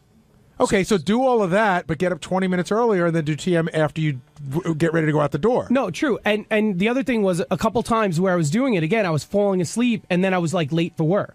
So don't you set a little time? They make a little app on your iPhone. I do, but I wasn't hearing it for whatever reason. I wasn't hearing it. Really? You're one of those guys. It takes maybe TM was like putting 10 him alarms. in a trance and he couldn't hear it. No, it takes like 10 alarm clocks for me to get up in the morning, and if I fall asleep, sometimes I don't hear it. I don't. Did you hear they made a movie about you? What's the that? Smartest guy in the room. Gary, everything you say, whenever you say something like that, you're the exact opposite. You say the exact same shit. Yesterday, you tried to tell me how Apple TV is the best thing there is, and I'm saying no. I didn't say it was the best Xbox. thing. No, but see, here's we're not going to turn this. It's your way. We're not going to turn this into a big argument. You, quite honestly, I said Xbox. I said Apple TV is really good, and you were more like, I use Xbox. You sort of discounted what I said. You're like yours is the greatest, and my idea was stupid. No, that's for me. because I didn't know. I'm not an Apple guy. I didn't know. I didn't know anything about your Xbox, and so we were talking about using TV and how you can watch things around the house. Yeah. And I said, I got to tell you, Apple TV is the greatest thing. And he goes, yeah, I don't know anything about that. I use Xbox. He was sort of downgrading. Yeah, I said I know a lot about that. I've used it at a friend's house, and I think the Xbox is better. That's it. Okay, now that you two have agreed to disagree once again. But Gary just doesn't understand that. He thinks, he finds there's no issue with Will or whoever making fun of me for being mildly into religion, but yet you've got a view now on TM, and I can't make fun of that at all. I didn't say you couldn't make fun of it. Well, I didn't say Howard said it. I think it's interesting. Listen, by the way, you're not the only one. There's other people here who are, I will say, skeptical. You're just a loudmouth about it. But you're not alone. In other words, I'm not a loudmouth. I talked to one person, Doug Goodstein, about it, and then he yapped to Jason. Well, he yapped. He was upset about it. I will tell you that Doug told a couple of people because he's a baby. It's sort of like you're trying to try out this thing. I'm confused though. Why is Doug upset? Because Scott put it down. Doug can't do it now. I get it. I get it. When you're in a room with a bunch of people you deal with every day, and then somebody that I guess Doug respects on some level, tells you that what you're doing is stupid and gay and a waste of time and a dumbass nap, you start to you're trying to find your way to do it in the first place. Now, I know Howard would say, "Oh, are you such a simpleton that Scott DePace's opinion matters to you? Just do your own thing." But it does weigh on you a little bit. Like I know there's people here that aren't doing it that think it's dumb, but they just don't say it to me. Can I watch you do it? Sure.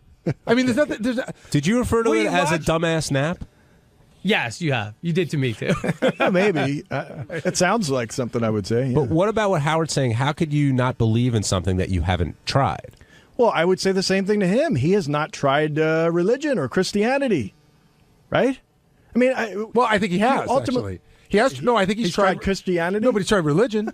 Well, not Christianity. Maybe that's Christianity. You should know what you're into. Yeah, he's into something different. Christianity. Christianity. Did I say it wrong? Like 5 times. Christianity. That's right. That's it. Anyway, so I don't understand. In other words, I'm just simply saying that I agree. If it works for him, that's great. But don't make me out to be foolish or. But nobody did. I don't believe it. But see, nobody did. What happened was you were making Doug out to be foolish for trying it. Doug and I are friends. I'm making. See, that's a deflection. But you're just saying. Howard says, "Well, you've never tried it. You don't know." You just said, "Hey, if I'm into religion, don't mock me for being into religion." But then Doug tried TM and you mocked him for it, and you're like, "Well, that's just me being fun." But Howard and Will do. mock me for, or they did once. I'm not even Mr. Religious. Yeah, I don't think of you as very religious. But it became that I was stupid because I happen to believe in God, and that evolution perhaps is one of God's things. Well, I'm having a vague recollection. Were you one of those guys who doesn't think that evolution should be taught in school? I couldn't remember. No, it came up around that. I just said that I'm not willing to believe that a bang created all this thing. I think God is behind stuff, and that's it. I believe if there is evolution, I could care less if there is. If there is evolution, I think God is behind it. That's it. That was my simple statement that somehow made me out to be crazy. And I would just like to say that Howard basically said the same thing today, that since I don't believe in his way, that... But let's get to the core of it, because I just asked you about it. You just said, hey, don't mock me for being into religion. And then I said, well, why'd you mock Doug for trying TM? And you go, oh, we're just kidding around. Listen. But you just said, how do you know Will and Howard weren't kidding around with you for the sake of the air? Well, that could be. But, But you can't have it both ways. Of course. And Howard can't either, right? No, I'm talking about Howard you. can't Hold on. either. I'm talking about you. I'm talking about Howard. I'm talking about you. How is Howard having it both John, what do ways? you feel about it? Why don't you do it? What, TM? Yeah. Because it's not for me.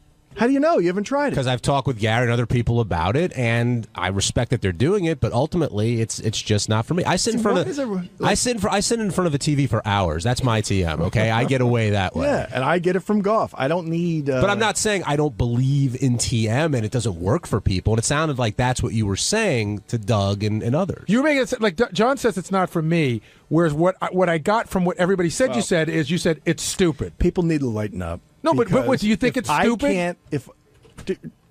To me, it's something that I don't think I could use. I don't need it. That's fine. And that's fine. But do you think it's stupid? But amongst friends, yes, it's stupid. But why? Would I say it to Howard or you even know? I think your religion is stupid. So what's the difference in what I said and what you said? And you've told me as much. So what's the difference? I have not. I'm not willing. I wasn't in on that conversation. Of course you've said it in the past. What do you believe?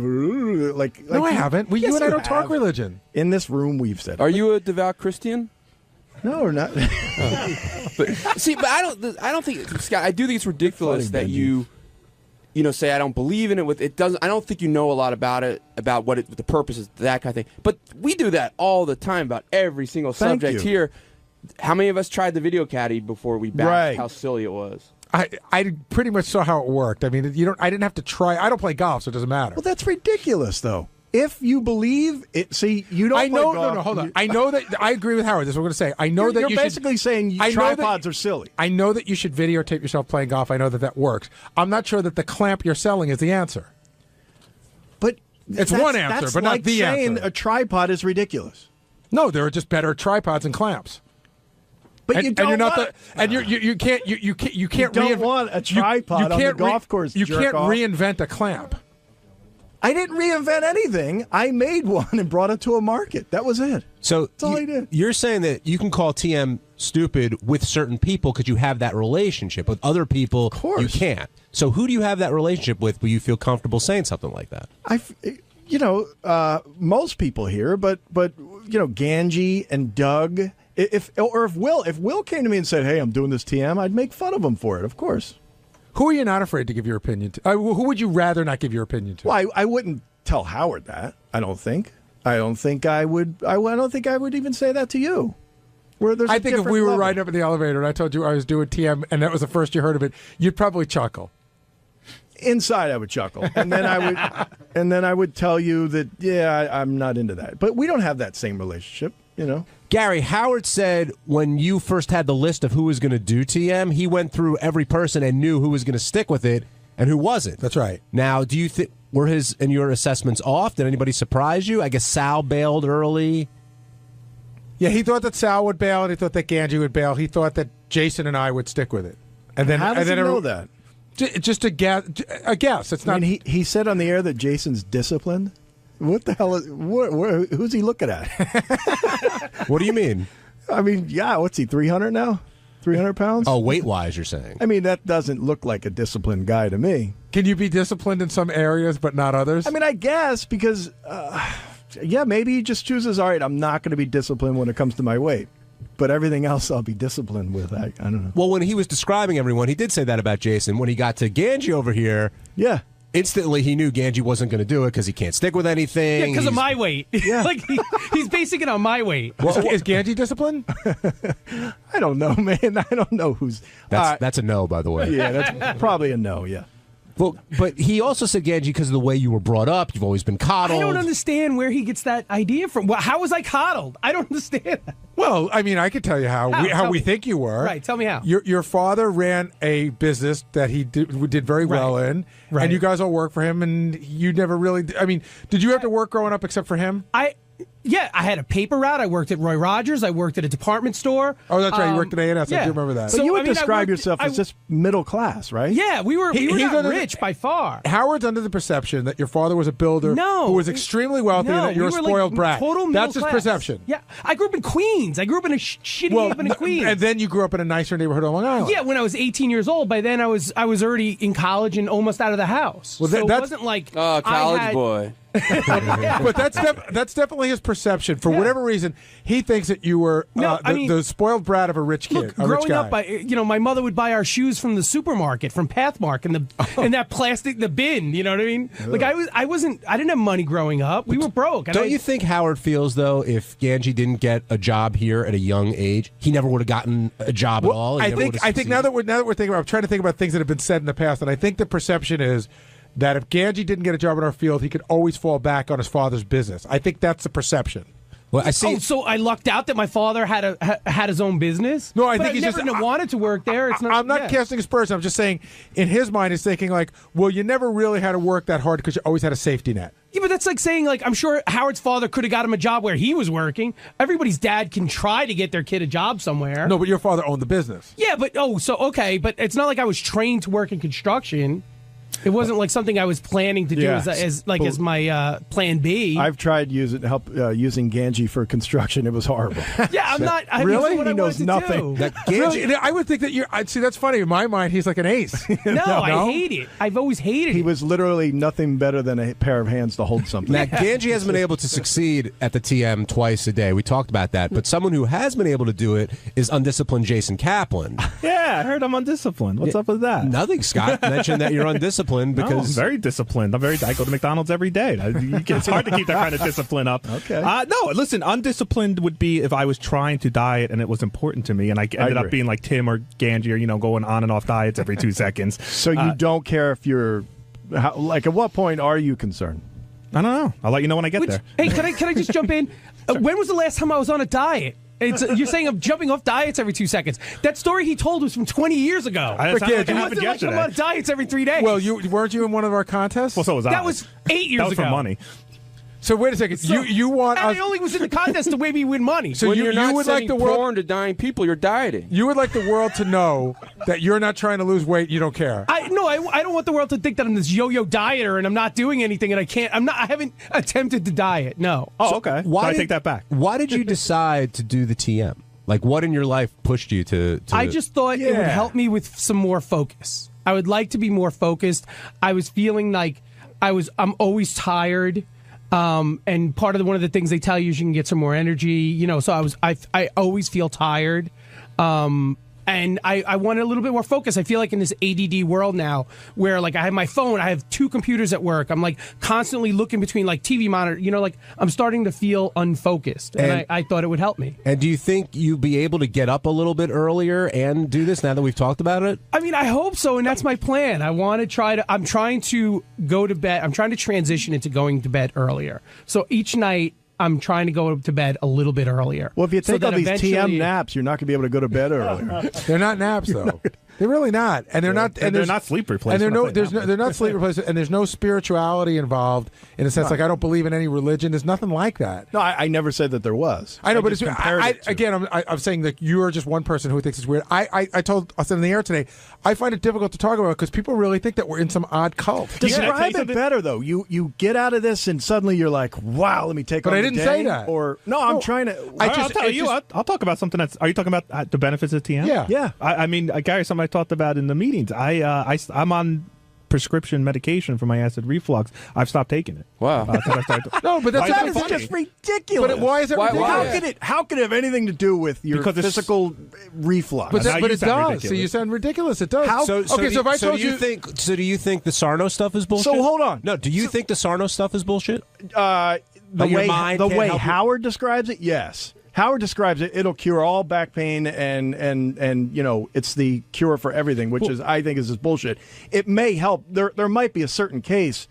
I'm one of them. I can tell you right now. I went in and I was told to have an operation on my knee, which never happened, and I went to Dr. Sarno. So why can't this help Jason's reflux? Well, it is helping it. Well, let me just ask you this then: Could it also have helped him to go golfing and relax that way, and then his reflex would I don't think. I think it would be very. There's no proof that golfing cures acid reflux. Can I just answer for myself for 1 second? Real quick, Jason. Okay.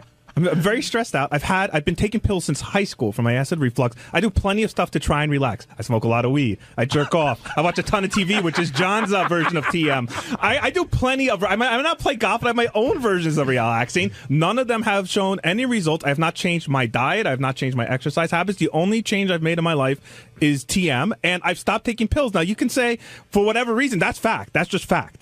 Maybe you didn't need them in the first place. Okay, well, I couldn't go a day without taking a pill until a maybe month ago. John. Maybe it'll cure your diabetes. What? Should try it. TM? Yeah. John has a disease. I'm skeptical of that. I will admit that.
New Year's Eve, I drunk dialed our fans.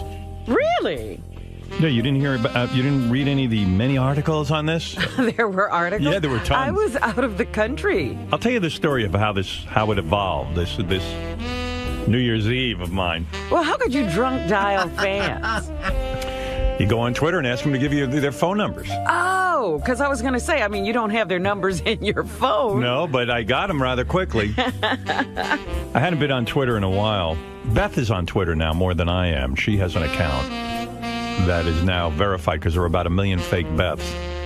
And so she's on there, and she always reports to me this and that and the other thing. And, I just said, I should probably tweet something. So I tweeted a couple of things, but not much. I don't like tweeting because I get so much negativity, and I'm actually sensitive. You don't like being judged. You're now going to be a judge. Yeah, I didn't go on Twitter to be judged. I have this weird impression that Twitter is your fans want to hear from you. But yet on Twitter, if you say anything, it seems like it's mostly... You're evaluated. You're evaluated. People go, stop tweeting. You suck. Great tweet, rotten Bad tweet. Yeah, too many tweets. Right. Who cares what you have to say? I have friends who tweet way too much. I mean, they tweet literally. I'm going to the store now. I'm going to the, and I'm like, wow, it's a little too much information for me. But I hadn't tweeted in a really long time. But anyway, this is a kind of a weird story. So as we all know, when we left you, I signed a contract to be on America's Got Talent for this coming year. Yes. Where I will be a judge. And so one of the people that I spoke with at NBC, it's not called NBC anymore. It's NBCU. Yes, it's like a university. I thought they had opened a school. That's why I joined up with them. I see that they're no longer NBC. They're NBCU. Okay. Yeah, I feel like I'm part of a big organization, like a college. What is that, NBC Universal? Yeah, because Universal, I guess, bought NBC. I don't even know that. I'm so out of it. I don't follow all that bullshit. I used to. I used to be into all of it, and now I'm not. Well, we're out of that world. We used to be. in the midst of it. Right. We're not in the midst of Now any you're world. back. You're back in it. Yeah. So, anyway, one of the guys who was responsible for bringing me in to NBC and America's Got Talent is this guy, Paul Telegdi, who I mentioned, And Paul's a British guy. He's got the accent. Hello, Howard. How are I you? think we talked to him before we left. We did. There were a bunch of people, like Meredith R. and other people who were responsible for bringing me in, and Simon Cowell and all that. It wasn't a single person's decision. It was a group decision, all the way up to the highest people at NBCU. Including Steve Burke. Everyone. Everyone was in on this decision. But so anyway, we went off on vacation. And leaving the news hanging in the air. Leaving the news hanging in the air. And the soap opera, that's my life. And about 3 days before New Year's Eve, I'm not sure exactly when it was, about 3 days before New Year's Eve, my phone rings. And I got that service that forwards my calls. Yes, that wonderful service. So usually I just don't pick up the phone. But all of a sudden it said, there's a call from, and I heard, Paul. So I knew it was Paul Telegdi. That's the only Paul you've got. Right. I figured, well, maybe he wants to wish me a happy new year because I'm his new guy at America's Got Talent. Who knows? Come on, Howard. Yeah. It's you. Well, it was Paul anyway. So I picked up the phone. I go, hey, Paul, how you doing? Happy New Year. He goes, Happy New Year to you. So I said, Paul, by the way, I'm really glad I signed up. So he called you and you took over the conversation. I did. Well, he said, hey, he says to me, he gets on the phone and he goes, hey, I just wanted to tell you, I heard you were saying a lot of good things about me. And I said, Paul, who would ever say anything bad about you? I'm a charming guy. What am I going to say? You know what I mean? What is there to say bad about you? I said, Paul, who would ever... I was like, wow, okay. But tell me some bad stuff. I go, Paul, who would ever say anything bad about you? He goes, well, that's very nice of you. He goes, I'm just thrilled. I just wanted to tell you that I knew you had said some things. And I said, Paul, first of all, I'm really excited about being on America's Got Talent. And if it wasn't for you, I probably wouldn't be doing it. You were very, very convincing and blah, blah, blah. And by the way, what do you think of the publicity? I think it's been fascinating how many people are talking about this.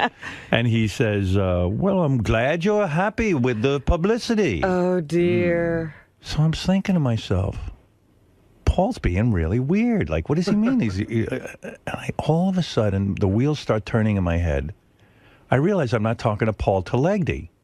Who are you talking to? Paul McCartney. Oh. The Beatle. What? Yeah. So I realize it's Paul McCartney. I go, Paul, wait a second. Is this Paul McCartney? He goes, why, yes. He goes, Howard, I feel funny saying Paul McCartney. I just said Paul. I go, Paul, listen. I got to stop this conversation. He feels funny identifying himself because everybody's supposed to know him. Yeah. So I said, Paul... You're not the only Paul. Wait, I go, Paul, listen, I got to tell you what's going on in this conversation because you must think I'm fucking weird. I said, yeah, you two are getting publicity. He goes, what is all this publicity? I go, no, Paul, listen. And I'm glad you're thrilled. Are you two getting married? And I must have sounded like such a fucking asshole because who talks about their publicity? Well, you thought you were talking about this to a guy you're in business with. Right. So, and quite frankly, I was going to say to Paul, Ringo is the only Beatle that can use a first name because no one else is named Ringo. That's right. There's a lot of Pauls in the world. So I said, Paul, I thought you were a guy from America's Got Talent. Oh, really? What's going on there? He didn't know? No, he didn't know anything. That's funny. I go, Paul, they tapped me to be a judge on America's Got Talent. Oh, I said, it's this thing I'm doing, and there's a guy named Paul who has a British accent, and I thought it was... I don't think he fucking knew what I was talking about. He's lost in his conversation. He didn't know. But what was Paul calling about? Paul was calling because he had heard that I had said some things about him. He was thinking. I realized what it was. I thought it was I was talking about his Linda's photography book. I think when I was playing the song "Ooh You," but I didn't remember what I had said or what it was, why he'd be calling me. But He was calling me with his wife. His wife I've met. They were calling to wish me a Merry Christmas and a Happy New Year. Uh-huh. That they just, were thinking of me, and they wanted to say hello. And he had heard you were saying some nice things. Right. Wow. So I can't tell you how exciting that was for me. Of course. Because I love Paul McCartney. I mean, who doesn't? Unless you're an asshole. Well, as you said, who could say something bad about Paul? Right, but I was talking about Paul Talegdi. Well, in that sense, it was a good sentence. So I turned to Beth afterwards. I said, "You're not going to believe who that was. That was Paul McCartney and his wife, Nancy." And I spoke to Nancy for a while. But wait a minute. Your phone said Paul. And he just said Paul. He said Paul. Oh. And I heard a British accent. Who the fuck is going to think Paul McCartney's calling them? Nobody calls me. My phone lays dead. He doesn't even think he should tell a recording, Paul. He felt like I don't it's know. not like he was talking to a person. Right. If he had said Paul McCartney, I would have been in business. Right. Well, anyway. Might have fainted, though. I got to tell you, I spoke to him for about 5-10 minutes about various things, various topics. He probably got off the phone and said, I'm never calling him again. He's crazy. Yeah, well, no. Then it got normal afterwards. And we started chatting about a couple of different things, about what he was up to. And he was talking about a tour. And he is going to be doing some stuff during the year. And I said, are you burnt out? You do America's Got Talent. Maybe you'll win. Yeah. You know what I said to him? It's funny you said. I said to him, hey, Paul, with some practice, you could win America's Got Talent. I'm the judge. I would vote for you. I also told that to Billy Joel, by the way. Is that right? I said, Billy, go on America's Got Talent. You'd win. So he could probably use a couple of bucks, right? Why not? I don't know that Billy Joel needs money. He doesn't need money, but why not? It's never bad. So after I hung up, I was like really on a high. I said, I said to my wife, that was really amazing. That Paul, in your lifetime. Yeah, who would ever think that Paul McCartney would call me? As a kid, right? Never, ever, ever dreaming that one day Paul McCartney would call your phone. Right. So anyway, fast forward New Year's Eve, my wife and I were alone. We decided not to go out. And I was also, I was busy with family and stuff. There was all kinds of things going on. And so we sit down and we have some time to ourselves. And I'm talking to her and I said, that call that I got from Paul McCartney was unbelievable. I said, who could I do that for that I know? That you could just make somebody's day. Make somebody's day. So without missing a beat, Beth says, Marianne from Brooklyn. Wow. So I said, you're absolutely right. Marianne from Brooklyn has been the most loyal fan ever. And never asked for anything. Never asked for a thing. The others ask. Right? I said, and if I called her home and wished her a Happy New Year, I think she would really flip out. Oh, my goodness. Right. So I called Gary and I got Marianne's number. The number Gary gave me must have been old because no Marianne. I got like, I don't know. Like a doo-doo-doo. That number has been discontinued. That's odd that we don't have her number. I mean, we talk to her almost every day. Well, yeah, but I called Gary back and I said, Gary, if you can, get me a good number on Marianne from Brooklyn because I do want to call her. So in the meantime, I'm sitting there and Beth says to me, well, who else can you do that to? Or something like that. And I just said, you know what I'm going to do? I'm going to go on Twitter. And I'll ask people for their phone numbers, and then I'll call them. And they would like it, I think. Mm-hmm. And she said to me, well, why don't you just tweet that you're drunk dialing? I said, drunk dialing? Who's going to know what that is? Evidently, that's a thing. What is drunk dialing? Drunk dialing is something you do like when you get drunk, you call your old boyfriend or you call your old like girlfriend. Richard when he called and told somebody he was peeing. You're right. He told JD, I'm going to fuck you. Or, you sexy bastard. Whoever Will Murray, I love you. Yeah. He was calling Will. So I was just like, drunk dialing. No one's going to know what I'm talking about. She goes, no, they'll understand. They'll send you their numbers. So I tweeted that I was drunk dialing, and if anybody wanted me to call them, send me their number. Well, I got numbers. Of course. Yeah. So I took one at a time, and I started calling people,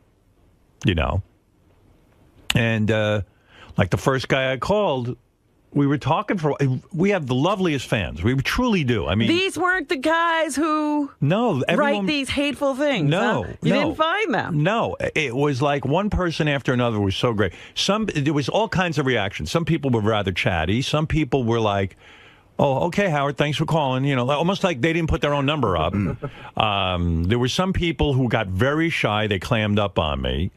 And then there were just some people who were like, okay, and man. these were just phone calls. You didn't record them. You didn't. No. You just made the call. And after I made each call, I posted that I called the person so they know it was really me. Yeah.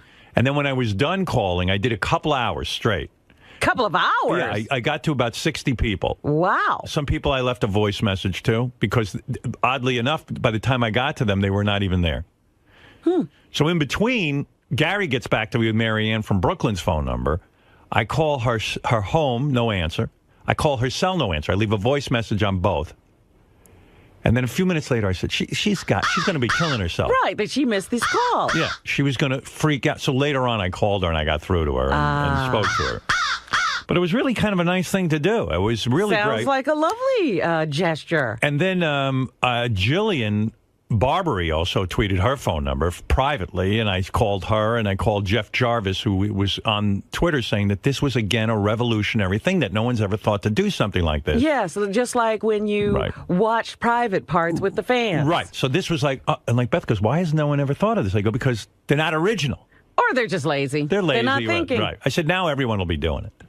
Well, I drunk dialed for an hour, then I ate some dinner, and then I drunk dialed for like 2 more hours. You had so much fun, you went back? Yeah, and we just sat on the couch. The cats were in our laps, and we were dialing people and calling them and saying hello. And you know, it felt good actually. Good. And our fans were great, truly great. Well, you know what? I think even those people who say rotten things would be great in person. They wouldn't be that mean. Yeah. Marianne from Brooklyn. Oh, my God, Howard. What can I say? I don't know how to thank you. She was coming in her pants. Oh, wait, Howard. Where were you, Marianne? I went to pick up Chinese food because my daughter's friends were getting ready for New Year's Eve, and my husband said it's going to be too crowded. I missed both calls, Robin. I was so bummed, you have no idea. Oh. How could it be that I missed Howard calling me? And then, like a couple, I think maybe, I don't know how, 2 hours later, an hour later, my husband said, I feel so bad you missed it. And I said, so do I. This is how I'm going to start my new year. Yeah, I knew that she was freaking out. She would be bummed. So we just decided, like, about a half hour later to call her again because I just knew it would be like, she'd be like, oh, fuck. You know, if Howard finally acknowledged me. And yeah. Howard, you get it. You get it. Marianne will never leave her phone again. I mean, you didn't take your cell phone with you? Just to go pick up Chinese food. Whoever calls her. Oh, my goodness. All right, Marianne. Howard, can I just say one thing? How bad did I sound? Was I really crazy? Or No, you sounded great. We had a long conversation with her. Was she calm? She was calm. We had a nice conversation. Yeah, I love you, Howard. You don't know how great that was, how you made my year, how everybody on Twitter, Facebook, whoever knows. Thank you, Marianne. All right. Jeff Jarvis. Now, this guy's fun. Jeff Jarvis wrote me privately because I follow him and he follows me. Yeah. And he says, call me. So I said, okay. Like you wouldn't? Yeah, I would call Jeff. So he had his number there. I call it. And I get, this guy does not take calls from people with blocked numbers. So I wrote to Jeff, I can't call you because you have a blocked number. I mean, I have a blocked number. And he goes, that's not true. I don't have that. He goes, you must be, you don't know how to dial. Your drunk dialing is off. Yeah, he goes, you don't know how to dial. So I said, okay, maybe this guy knows what he's talking about. Maybe I hit the wrong number. And Beth was reading the numbers to me, so I know I wasn't dialing them wrong. I dialed again. I got the same fucking thing on Jeff Jarvis's thing. It said, you can't get through if you have a blocked number. Right, unblock your number. I wrote him again. He goes, very, very strange what you're saying. I don't have such a thing. How dare I doubt you? Yeah, so then Jeff tried he called his own number, and it turns out he's blocked. He's blocked. I couldn't call. I tried. There was a nut job years ago who called us all the time, and I forgot that we blocked. So I missed this golden opportunity. Yeah, but Jeff was following you didn't get to Jeff? Jeff was following my drunk dialing. He liked it. It was magnificent. You know, you watch Twitter, and if you just do a search on Howard Stern, right, you could see it scroll by. And there were, first tens and dozens and 20s and hundreds, just people putting their numbers up there. And some people said, my God, you're putting your phone number on the Internet? Well, we used to have phone books. That's what I said to Beth. Beth goes, how can these people be putting their phone numbers on the Internet? I said, they're in the phone book. What do they give a shit? I said, who's looking to call them? I think some people, some guy told me he got about 20 texts afterwards and things like that. But most people sit home. They got their numbers. They're public. But it was a great thing to watch because, not to kiss your ass as usual, Howard, but you really understand that entertainment isn't just about putting out a product. It's about relationships. And you watched how your fans were going nuts saying, this is great, and I want to talk to you. And then you saw the aftermath of the calls. There was one guy who had you call a guy named Lou who's paraplegic. Yeah, Lou. This is funny. I got one tweet.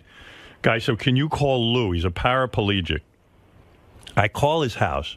Now, Lou didn't know I was calling because he was put up by somebody else. I get Lou's mom, and she goes, hi, who is this? I said, it's Howard Stern. She says to me, look, what's going on here? My son's a paraplegic. Don't fool around. She thought someone was fooling. I said, ma'am, I'm telling you, I got a tweet from so-and-so. I'm drunk dialing. I understand Lou is a big fan, and I'm calling him to wish him a happy... Did his mom understand drunk dialing? She evidently did. So I never heard this term before ever. So I go, ma'am, I assure you, I am Howard Stern, and I'm calling your son to wish him a Happy New Year. She goes, okay. And you could just tell, like, she was so nervous that I was some asshole that was going to really fuck with her son.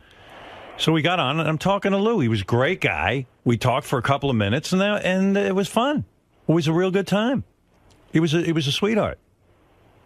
So did you regret calling anybody, or not at all? It was fun. It was great. In fact, even when I got a voicemail, I left a message saying that I called, and I would have called more people, but it was so tedious typing on my fucking iPad each time afterwards. The whole process took me to do the tweet afterwards. All of a sudden, I'm like, I need an organization to do this. Now, some people on Twitter were saying that they weren't taking your phone calls then, so they would get a voicemail and they could treasure it forever. Yeah, well, I don't believe that. After a while, I stopped leaving voicemails because it was taking too long. I just if the phone rang like 20 times, I was done. So what did you say when you left the voicemail? I just said, hey, it's Howard, and Beth said, hey, it's Beth, and I just said, look, we were calling you because you wrote and wanted to wish you a Happy New Year, stuff like that. So unfortunately, the attention on Twitter this weekend was that Rupert Murdoch joined Twitter. Yeah, I saw you writing that. Who cares? Who cares? And I yelled at somebody at Twitter and said, this is much bigger news what Howard's doing. Who wants to talk to Rupert Murdoch? Amen. Well, it was news across the country. I've got about 1 million television reports here. All right, Jeff, good almost talking to you. Cheers. Jeff Jarvis, the author of Public Parts. Public Parts. Yes. Thank you. Yeah, I tried calling him, but... He had his phone blocked. Jason, you're on the air. Hello? Hey, Jason. Hey, Howard. I'm a Gale speaker. You made our year on the first night. That was awesome. You got a call? I got a call. On my screen... Excuse me, I got a bit of Gary there. On my screen, I was the third one to tweet my number, and it was painful to see Howard post, I called this person, this person, this person, and just keep going by me. And then finally we got the call. It was great. Yeah, I try to go in order because I figure a couple of people were really bold putting their numbers up there at first, Well, my screen might not have matched your screen, so I might not have been the third. He wasn't skipping you. Yeah, no, I didn't skip anybody, but after a while I had to because there were so many calls coming in. And then when I broke for dinner, that I realized that people had tweeted almost an hour and a half ago, so I had to move up a little bit because they weren't there anymore. I was actually in the middle of tweeting a suicide note when you called. Yeah, sure. Well, anyway, Jason, it was good to talk to you. It was great. It was great. Thanks a lot. Later. Have a good New Year. You too. Happy New Year.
So as we all know, when we left you, I signed a contract to be on America's Got Talent for this coming year. Yes.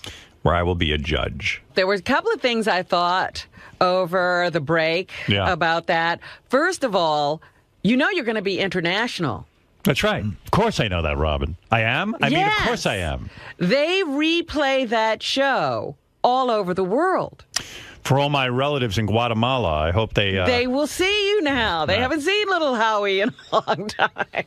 And then the other thing I thought is that, yes, on those nights that you're doing live shows. Yeah, what's that going to mean? Well, I've got the schedule worked out. Gary can tell you. Well, I was looking at our vacation schedule and saying, this is odd. So I said, oh, this must have something to do with your schedule. It has everything to do with my schedule. You're on my schedule. I was like, what are these weird dates? They might as well make you a judge because you're on the same schedule as me. No, here's the weird dates. There are some, like when we tape for America's Got Talent, when we do like boot camp week and stuff like that, I took the week off the radio. Okay. You know, because we're entitled to a certain amount of weeks off. There are those random one days off because I have to go around the country on the weekends. Oh. And so like on a Friday, Saturday, Sunday, I'll be taping. So I took a Monday off here and there. I see. Sporadically. Okay. Okay. Then when there are live shows, 5 of the weeks that it's like 10 weeks of live shows. 5 of the weeks that there are live shows, we're going to be off the radio, so I don't have to worry about staying up. Okay. Even though I still can't stay awake. They might cut to me and I might be asleep. You stay on the same schedule pretty much no matter what you're doing. Like there might be some really good talent and my head is going to hit that buzzer, that X, and I'm just going to be like... Should we disturb Howard and ask him what he thinks? When they were asking me if I would do the job, I wasn't being difficult, but I said to him, like, when you guys do those live shows, any chance you could start at like 5 o'clock? Like make it a late afternoon? Well, then it's in nobody's prime time. Yeah, I said 8 o'clock is so fucking late. They look at you like you're nuts. Right. I go, but what they did was the show this year, I think, is going to be on, I don't know if they even want me to say this, but... Well, they got to promote when it's on. They want people to watch it. It used to be Monday and Tuesday. I think it's going to be Tuesday and Wednesday, but I'm not exactly sure. You know, I don't know what it's going to be, but that would be like Wednesday night show. We don't work the next day some days, so... You'd be okay. I'll be okay. And then there's only 5 Tuesday nights where I got to really stay up to like 10, 11 o'clock. Really? And then come in here. Because which I could do. Times that we've taken off. Right. But most times when they do the live show, we'll be off. Mm-hmm. And most times when we tape... Like, how long does that show run? It's like from July to mid-September, and then there's 2 weeks off for the Olympics. Oh, so it's not huge. A long run. The only reason I'm going to be gone a couple of weeks is that they tape stuff in advance. Right. You have to do those trials, I guess. Yeah. Where you get all the contestants. Well, yeah. And you go to a bunch of cities. Yeah. But one of the cities is New York, so that's cool. One of the things I was wondering, because I just watched this interview between Oprah. You know, Oprah's back on TV. Yeah. They've got to find some way to get her on that network. Yeah. So now she's doing these weekly interview shows. Then she's going to do master classes, and she's doing some other special programming. So why didn't she just do her show? Yeah, that's what it's going to come down to eventually. She's trying every way she can not to, and eventually that's what's going to have to happen. Don't you hope that network really fails? I mean, I think everyone hopes so, right? The Oprah network, I hope, you know? I don't know whether I hope it fails. But anyway, I was watching Oprah with Steven Tyler. Right. And everyone is just giving him credit for reviving American Idol. Really? Yeah, I mean, the way Oprah carried on, it was like you gave American Idol a shot in the arm. The ratings were better than it had been in years. And, you know, you brought a whole new freshness. I mean, Oprah was carrying on about Steven Tyler. I'm telling you, you're going to wind up with Oprah. Yeah, and Steven doesn't even do, you know, like, I love Steven, but he doesn't even do that much, right? Well, you know, he sort of says he's Steven. Yeah. He says those crazy things that Steven says and flirts with the girls and all of that stuff. I could do that. That's so Steven. Hey, you look nice. Well, yeah, So anyway, I wondered if that had anything to do with your decision. You know, just seeing how it's changed, you know, America's perception of Steven. No, you know what? I don't really care about America's perception of